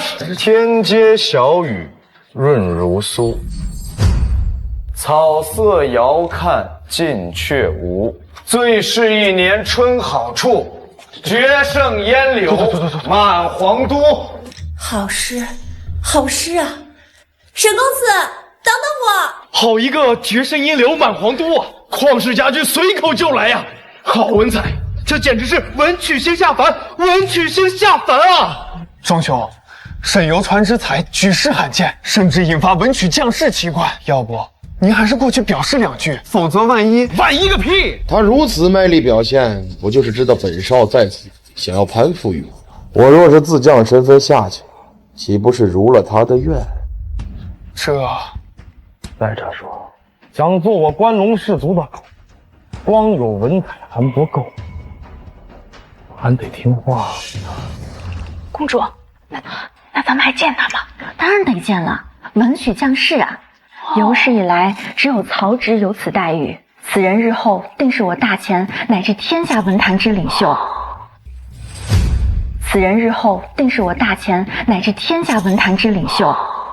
他若成了帝党，一定能引导天下士子效仿，舍弃江南关陇两派，一心忠于皇室。现在立刻马上走。好。最新消息，那小子在风月楼作诗，赚了好几千两。什么？几千两？作诗这么赚钱吗？老大，要不咱以后也读书去吧？呸！你是那块料吗？金主说了，杀了人，钱全归咱们。几千两全归咱，忘了呀！来了，沈公子，以后一定常来啊！以后再有这种事儿，我一定来。这大晚上的鬼鬼祟祟冲我来的，虽然不确定，但是不能不提防。毕竟如今想弄死我的人可是大有人在。烟柳姑娘，来，你去帮我准备点儿。小事一桩，沈公子，你先上马车，我这就去。你跟我来。你去帮我准备点儿。小事一桩，沈公子，你先上马车，我这就去。你跟我来。打起精神，准备动手。其他几人怎么处理？以防后续麻烦，全部杀了灭口。公主，刚才有几个蒙着脸的鬼祟之徒跟着沈游川走。什么？为什么不追上去？公主息怒，我们的任务是护宁周全，不能擅离。不好，赶紧追！天干物燥，小心火烛。沈游川，快出来受死！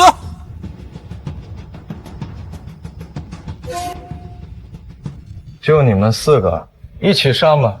上！上来！沈兄，这些人果真是冲着你来的。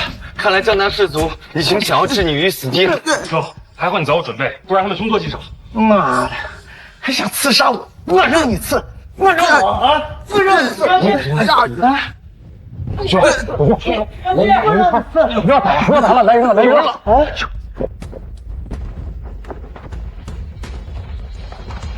起来！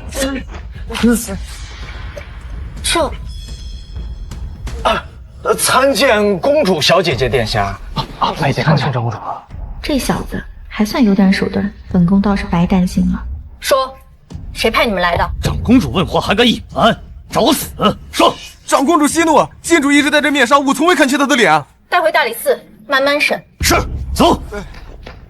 多谢殿下。你们4个先下去，我跟沈游川谈点事情。是。这大晚上的，这孤男寡女的，殿下想说什么呀？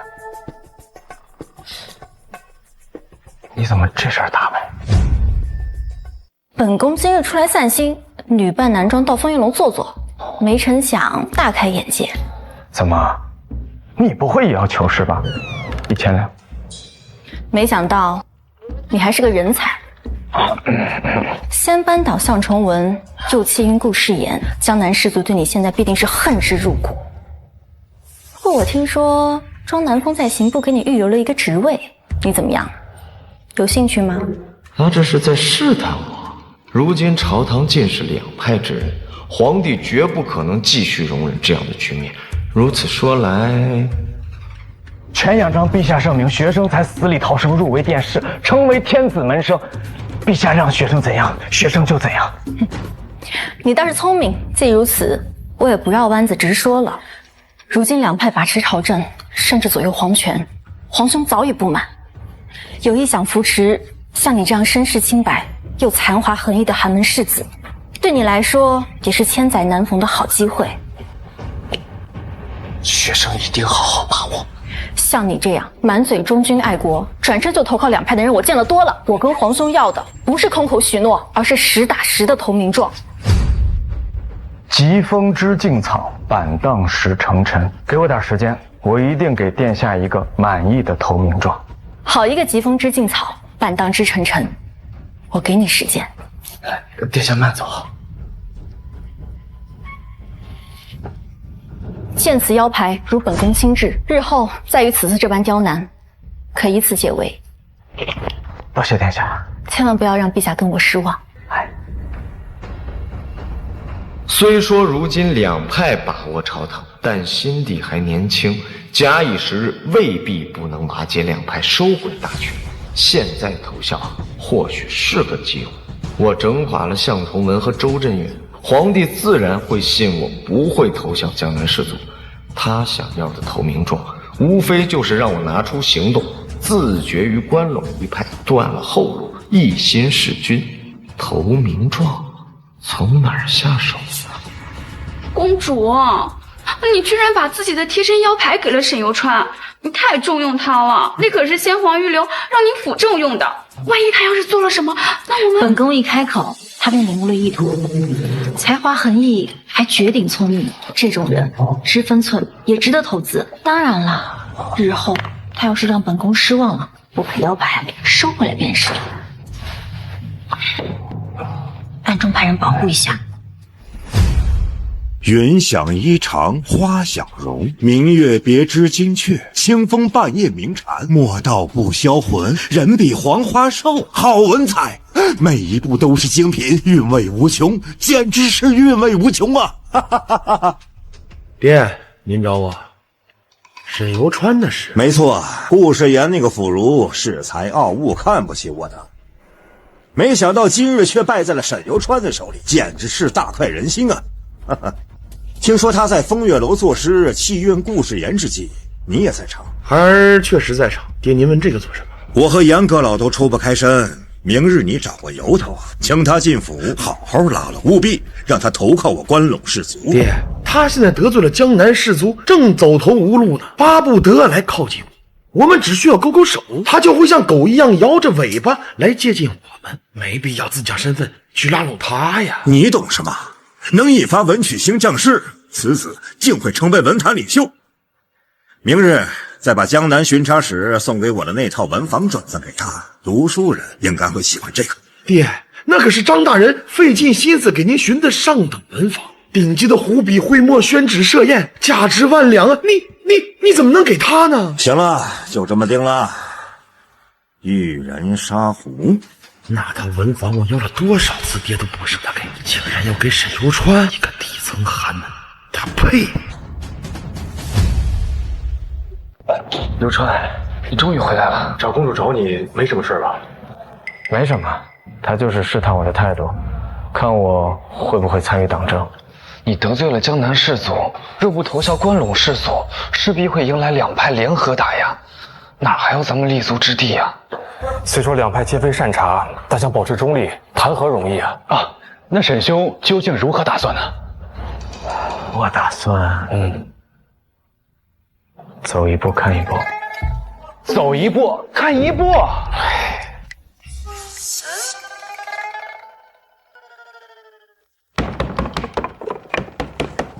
小人物，沈游川是吧？我家公子有请。你家公子是刑部代理尚书庄大人的公子庄汉。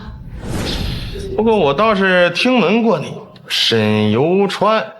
日后啊，多多为我们关陇士族效力，我爹和我叔伯定会保你无疑啊。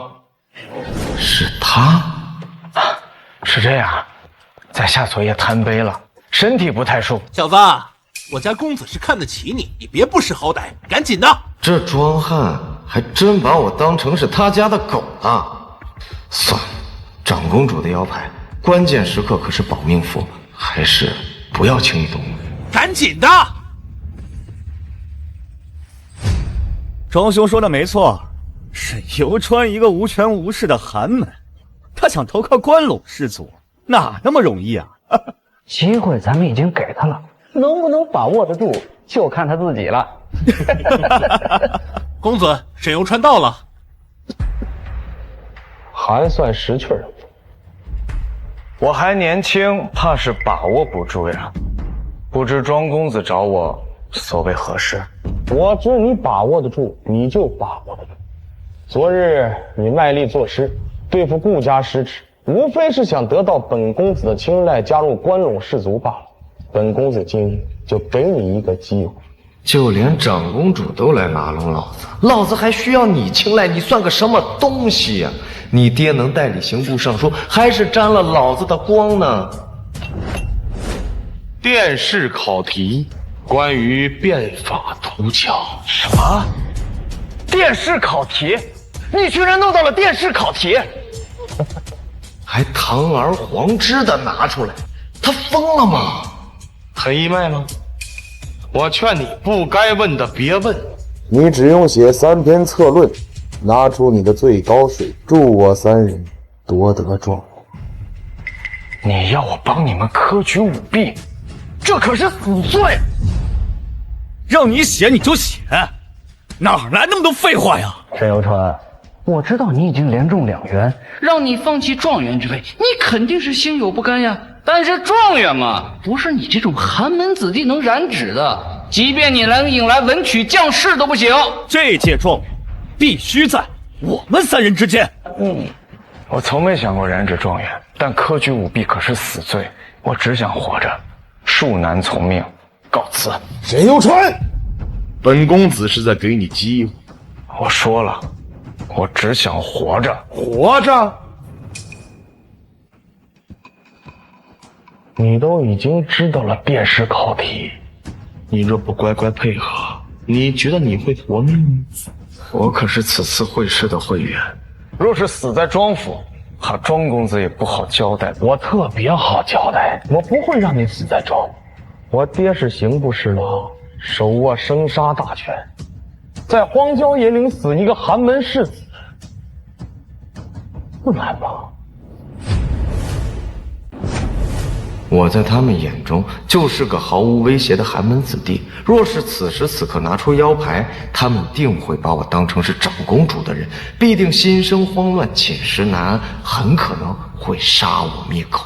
庄南风掌管刑部，想弄死我易如反掌，即便是长公主，也未必能查出端倪。沈游川，此事天知地知，你知我知，绝对不会泄露半分。你只需要好好的给我们写策论，我定会把你引入关陇士。我只想安安静静的参加个科考，但是他们为什么一个一个都要针对我？先是向明艳，又是庄汉，他奶奶个裤衩子的！沈游川，你在想什么啊？我都答应你了，把你引入关陇士族，别给脸不要脸！要脸？哼，我信。要脸？哼，我信。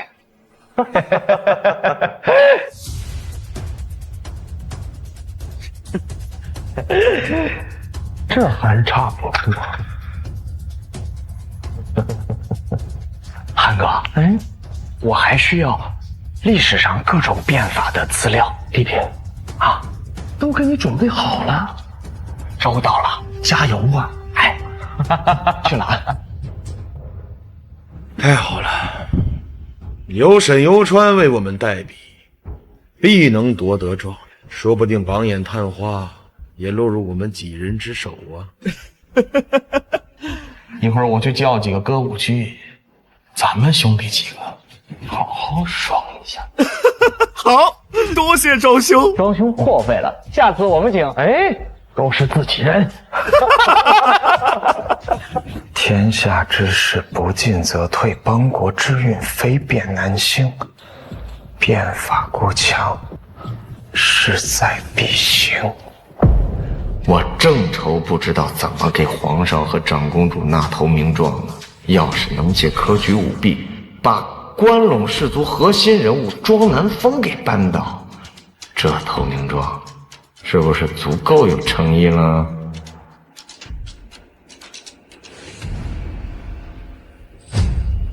好，好，好啊！不愧是写出《六国论》的天才，这3篇策论，言辞犀利，立意高远，鞭辟入里呀！有此雄论在手，状元必定产生了你我3人之间呀！游川啊，不错，你还真没糊弄我。本公子言出必行，殿试之后定将你引入关陇士子。但是，状元必须出在我们3人之中，就算在殿试上你有更好的，也不准写。听懂了吗？没错，你若敢抢我们3人状元，我关陇士族定让你有命争，没命享。游川，为汉哥马首是瞻。弟弟客气，那没什么事儿，我就先走了。弟弟慢走，不送。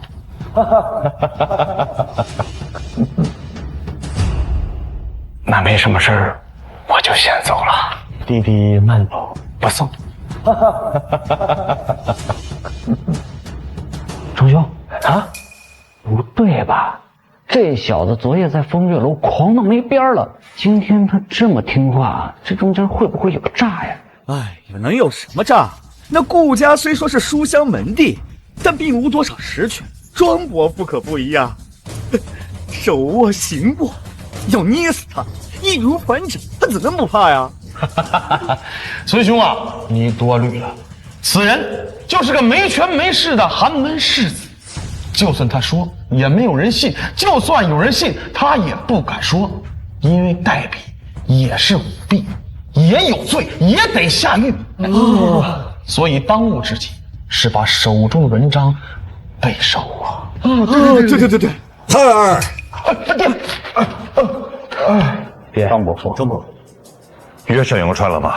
约了，刚走。谈得如何？相谈甚欢，沈游川已经答应加入我们关陇士族了啊！而且为了避嫌，他说殿试之后再来拜会。如此甚好。明月别枝惊鹊，清风夜半鸣蝉。我爹呀，那就是太古板，还想说用张大人送他的那个顶级的文房四宝来拉拢沈游川，不过他也配。现在倒好，这宝贝是我的了。哎呀，庄兄机智，恭喜庄兄！偷盗考题让我代笔，还不许我争状元。庄汉，你给我等着，殿试之日等你写完，老子一定当场举报你们舞弊，铁证如山，定让你们万劫不复。只是我作为代笔也是舞弊，得想个办法把自己摘干净。有了。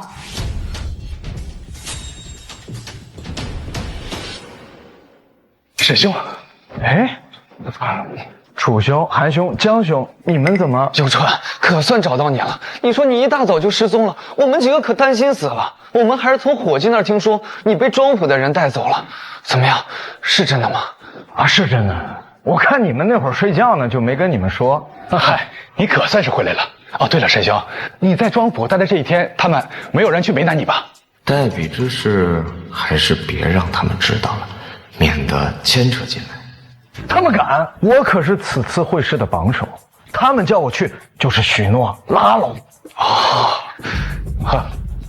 天色不早了，咱们下回酒楼。哦，对，咱先走。我跟你说那个庄那个大胖子，他上来他就扑通就给我跪下了。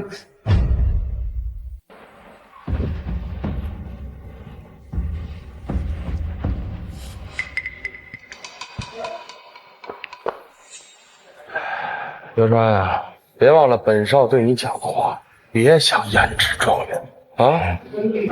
你若敢阳奉阴违，即便当了状元，也休想在朝堂立足。放聪明点儿，别乱说话啊！我办事儿，你放心。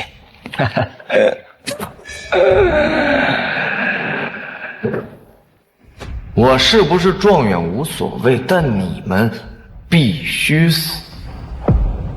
沈修，他们是他们继续拉拢而已。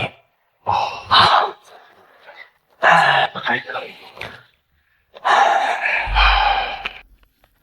沈游川最近有什么动作吗？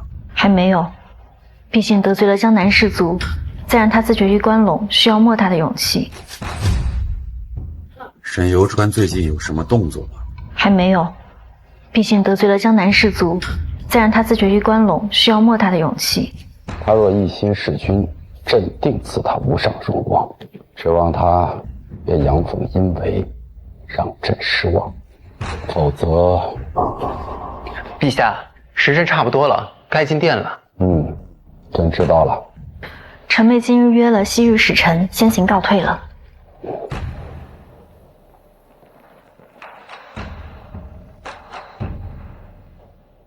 皇上驾到！吾皇万岁万岁万万岁！平身，谢主隆恩。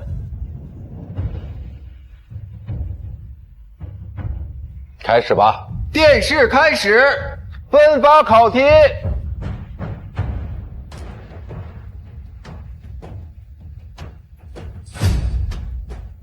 开始吧。殿试开始，分发考题。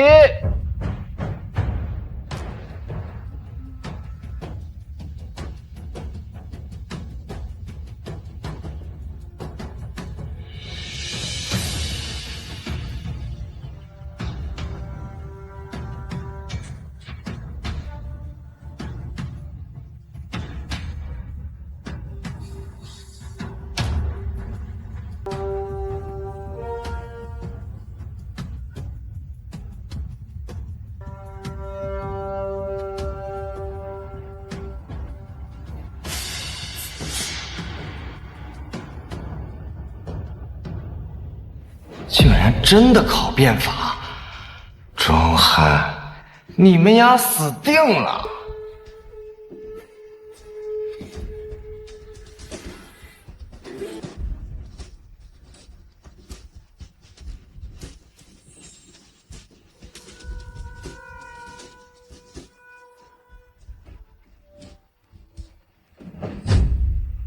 时辰到，停笔，收卷。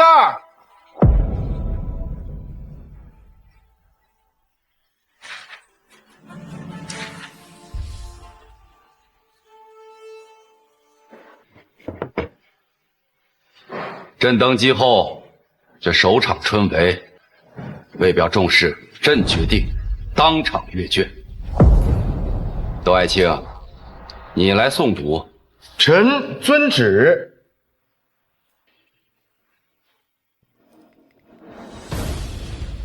会试第一名沈游川，殿试阅卷开始。沈游川，你可千万别让朕失望。能否反杀庄汉，就在今日了。臣闻天下之事，不进则退，邦国之运，非变难兴。当行考绩法，以岁入、垦田、治安为3等。每岁前始巡，按优者擢升，劣者罢黜。当行耕田令，今日全是老生常谈的论调，这论调毫无新意也就算了，关键是词藻、格调、才情跟《六国论》和《治国策》相比起来，相差甚远呀！这究竟是怎么回事？还能是怎么回事？恃才傲物，遭报应。江郎才尽，许其3年不纳赋税。够了，给朕停下！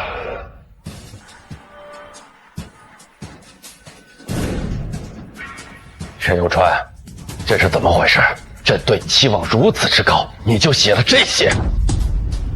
陛下息怒。沈游川，朕问你话呢。这沈游川还算听话，我还担心他阳奉阴违呢。庄兄，怎么说？要不要把他拉入关陇士族？再看看，想要狗听话，就不能一次喂太饱。庄兄高明。陛下，学生有罪。有人在殿试之前警告学生，说学生出身寒门，不配染指状元。若非要争，就让学生有命争，没命享。所以学生这才不敢唱抒胸臆。什么？竟有这事？谁人如此大胆，竟敢威胁共事？无法无天，简直就是无法无天！庄兄，这小子疯了吗？竟敢当众揭露此事！怎么可能？高友。咱们现在怎么办呀？我知道，先咬死没承认，反正太没有证据。混账！像是满门流芳，竟然还有人把心思放在科举上面，这简直就是打朕的脸！陛下息怒！说，是谁？陛下。学生不敢，有什么不敢的？说，只要证据确凿，朕保证严惩不贷。朕倒要看看，谁还敢有异议。陛下圣明，必须严惩。都给朕起来！起来，去，给朕把人指出来。学生遵旨。杨阁楼，肯定是江南世所那帮家伙干的，才华比不过沈游川，就行此等卑劣之事。顾世言，沈游川曾在枫叶楼里得罪过你们叔侄，不会是你侄子顾晨干的吧？一派胡言！小臣就算是再恨沈游川，他也绝对干不出这样的事情。顾世言，沈游川曾在枫叶楼里得罪过你们叔侄，不会是你侄子顾晨干的吧？一派胡言！小臣就算是再恨沈游川，他也绝对干不出这样的事情。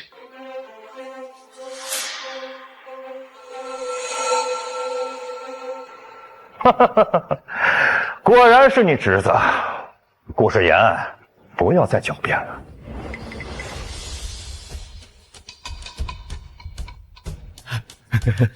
难道真的是顾晨？江南士族真是胆大包天，倒了个项崇文，竟然还不知消停。项崇文流放，周震入狱，今天再倒下几个，这江南士族必定死亡之惨重。侄子刚刚投靠咱们，就如此卖力，今后一定要好好栽培。沈游川投靠了关陇士族。壮汉，就是寒门之际，可曾想过会有今天？什么？钱公子、孙公子，你们呢？可曾想过会有今天？壮汉，钱俊、孙离，好大的胆子！陛下，学生冤枉，他血口喷人，还请陛下明鉴。沈游川，老夫念你是个才子，对你爱护有加。你为何当众要加害我儿？说，是不是江南士族这帮人逼你干的？沈游川，陛下面前污蔑共事，可是重罪。你说张翰威逼你，可有证据？沈游川，你说我们逼你，你有证据吗？分明就是你自己江郎才尽，写不出文章，还在这里艳艳狂吠，胡乱攀咬。我能不能写出文章，你们3个不清楚吗？他不会把押题代笔的事说出来吧？应该不会吧？说出来他自己也是无辜，他也得完蛋。沈游川，不要岔开话题。你说我儿有罪，拿出证据来。威胁我的证据，我的确没有。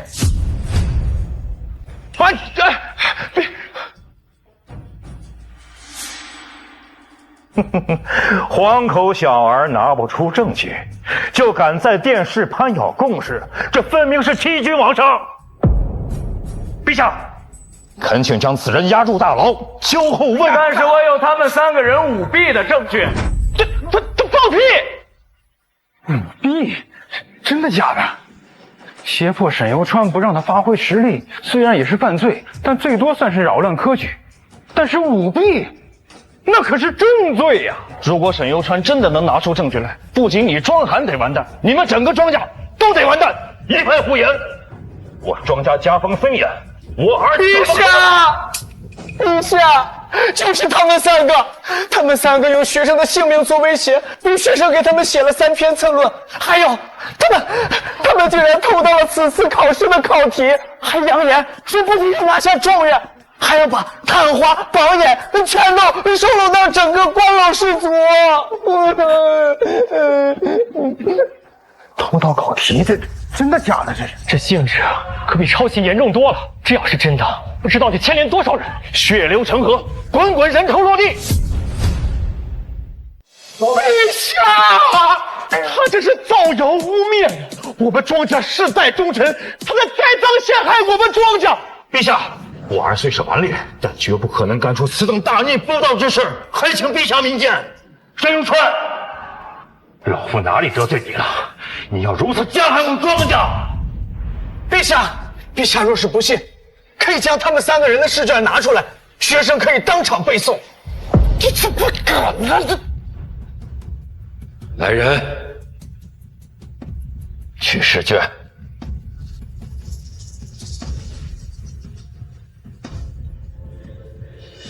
臣闻天下之事，不进则退；邦国之运，非变难兴。今国祚承平祭酒，积弊极深。如痼疾缠身，若不施以猛药，恐生倾覆之危。好啊，拿过去，让文武百官都看看。夫3代以降，治世无常法，变国不辟谷，商君变法，废景田，讲耕战，方使秦居崤函之故。不错，他背的正是庄汉的策论。看来沈幼川所说应当属实，否则怎么解释这殿试刚结束就能把庄汉的文章都给背下来？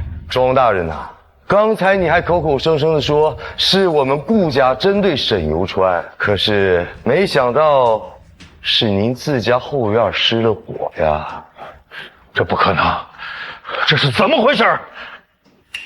逆子，我求你了，别背了！求啊！我不。福利治知府乃国王之先生，今治官吏或钻营苟且，以官职为摇钱树，纳贿成风。这是前军的策略。看来游川说的没错呀，那日他被带去庄府，看来是被逼着写策论。这庄汉也太不是个东西了。今若仍守旧制，畏难不前，则边患永无宁日，女真必踏破中原，宗庙社稷将为灰烬。13人，好大的狗胆呐！臣之变法之路，定遇重重阻力。旧臣定以祖宗之名横加阻挠，豪强则暗中作乱，以财力勾结对抗。多了。陛下，学生所言句句属实，若有虚言，甘受极刑。拿剑来！庄汉、钱军、孙离，你们真是好样的！陛下息怒，你们让朕怎么息怒？朕在申公出的题，礼部都不知道，他们却一清二楚。庄南风，眼线都安插到朕的身边来了。你儿子想当状元，你就给他偷考题；他要是想当皇帝，你是不是还想按中视君啊？陛下息怒，臣对此事绝对不知情啊！逆子，说，谁给你的胆子，竟敢偷取考题？爹，我错了，我也是因为偷盗爹。不好，你想害死我们整个庄家吗？我让你去结交沈游川，你倒好，竟敢逼他替你代笔！你这个逆子！逆子！逆子！逆子！逆子！逆子！够了！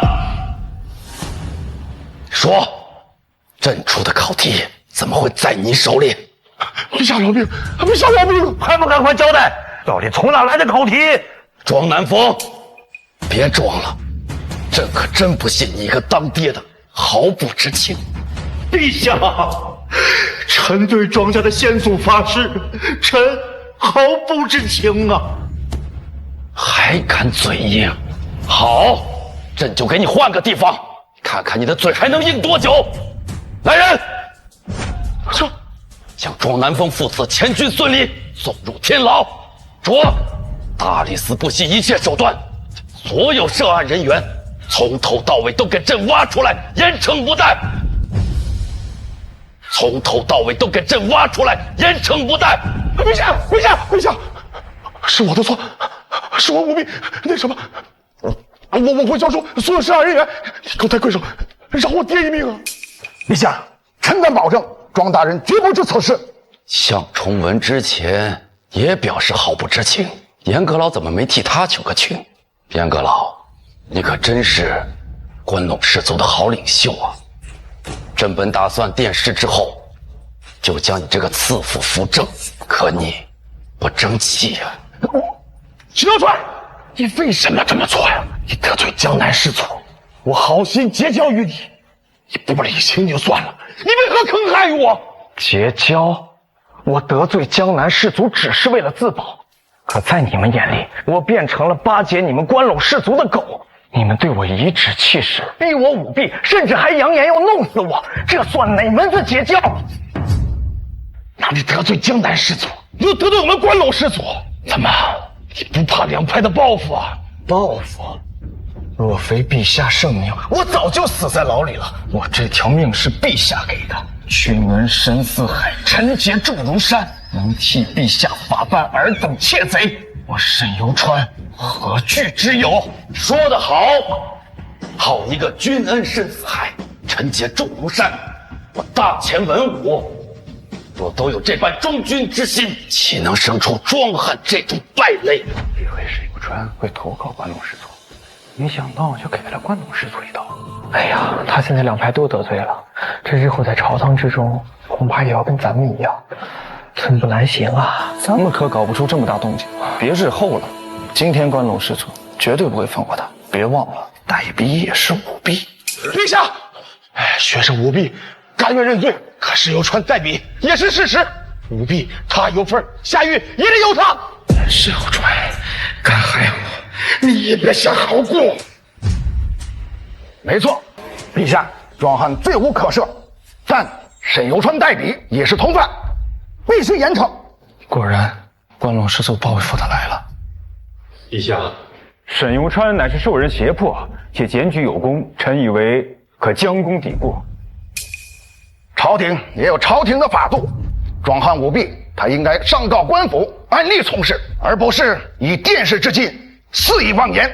老头儿，你要不要听听你在说什么？他爹可是代理的刑部尚书，负责天下的刑案。我报官，那不是自投罗网吗？不管什么理由，舞弊就是舞弊，请陛下将沈游川一同下狱。陛下，游川这……朝堂议事，岂有你们说话的份？陛下，臣附议，请陛下将沈游川一同下狱。请陛下将沈游川一同下狱。这江南士族也跟着看笑话。我看这两派是打算默契联手，准备先除掉沈游川这个两不考的刺头，就像之前污蔑咱们舞弊一样。请陛下将沈游川一同下狱。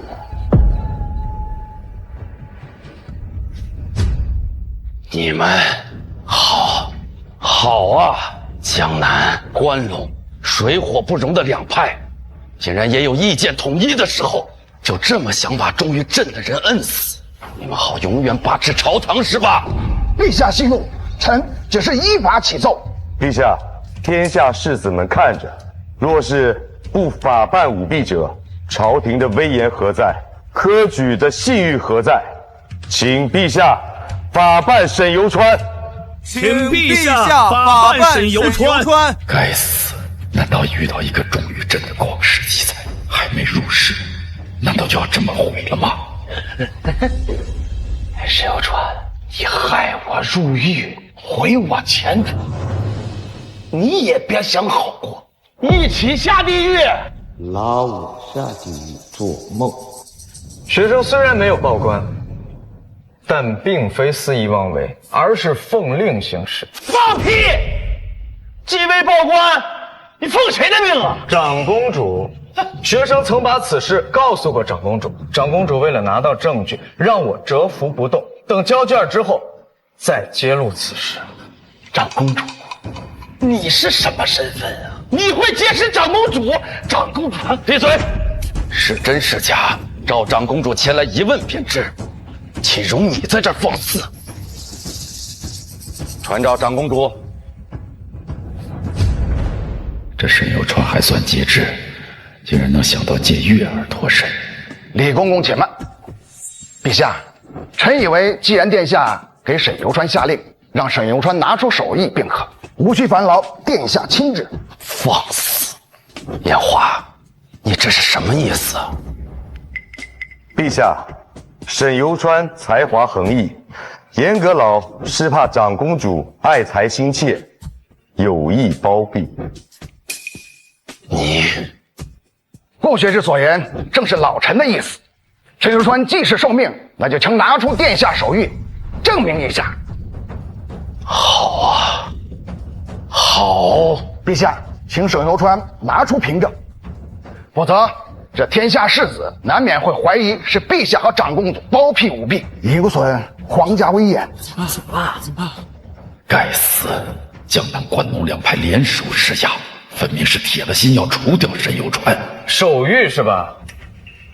手谕，我的确没有。手谕，我的确没有。看见了吧？他就是在扯谎，他有舞弊，又攀附长公主。但是我有长公主赐给我的腰牌，许我便衣行事，视为证物。是吧？这真是长公主的辅政腰牌？该死！真没想到，月儿竟然把腰牌给了沈有川。看这些家伙还有什么话说？陛下，公主说此次考题被盗，乃是陛下身边之人所为，不可打草惊蛇，一定要拿到铁证之后，再向陛下禀报。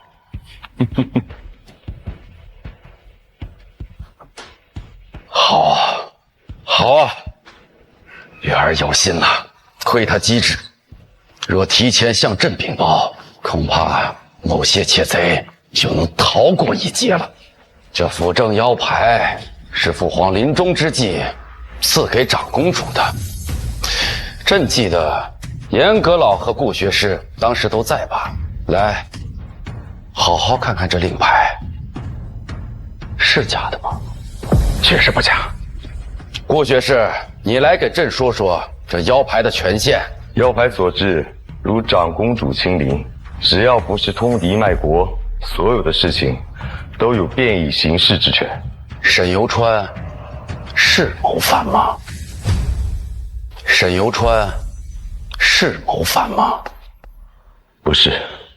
那他躬身入局，拿到庄汉舞弊铁证，是便衣行事吗？算。既如此，谁还有异议？臣无异议。庄汉，你还有何话可说？怎么会？怎么？你真攀附上了长公主？难怪有恃无恐。亏我们还以为除了投效关陇士族，就无路可走呢。庄兄啊，怎么大意了？大意了！放出去！陛下，老臣暂免受罚，请调虎我儿子吧！陛下开恩啊！陛下！沈有川不畏强权，躬身入局，拿到庄汉三人舞弊铁证，忠君之心，天地可见，朕心甚慰。看来我献祭了关陇士族核心人物之一的庄南风当做投名状，皇帝很满意。陛下，学生的命都是陛下给的，学生愿为陛下肝脑涂地，在所不辞。孤臣可弃，但绝不折节。好一个孤臣可弃，但绝不折节。满朝文武派系林立，尽是些蝇营狗苟之辈。朕要的就是你这样的孤臣。你的投名状，朕很满意。你放心，朕绝不会亏待于你。但愿咱们日后君臣不负。报君黄金台上意，提携玉龙，为君死。报君黄金台上意，提携玉龙为君死。好事，好志向，震耳溃聋啊！真不愧是沈游川呐！来，陛下，沈游川替庄汉三人所写的策论，言辞犀利，文采斐然，笔力一如既往的雄健，甚合朕心。朕这就钦点你为朕的首届恩科状元。陛下，沈游川替庄汉三人所写的策论，言辞犀利，文采斐然，笔力一如既往的雄健，甚合朕心。朕这就钦点你为朕的首届恩科状元。陛下万万不可！那3篇策论并非学生当场所作，若就此封为状元，恐怕难以服众。学生恳请陛下，请陛下重新出题，如此才算是公平公正。爱卿，言之有理呀！传旨4篇见，另择吉日再行殿试。这一次，朕要亲自出题，不再给任何人窃题的机会。陛下圣明！陛下圣明！沈游川，你准备好了吗？ I'm OK。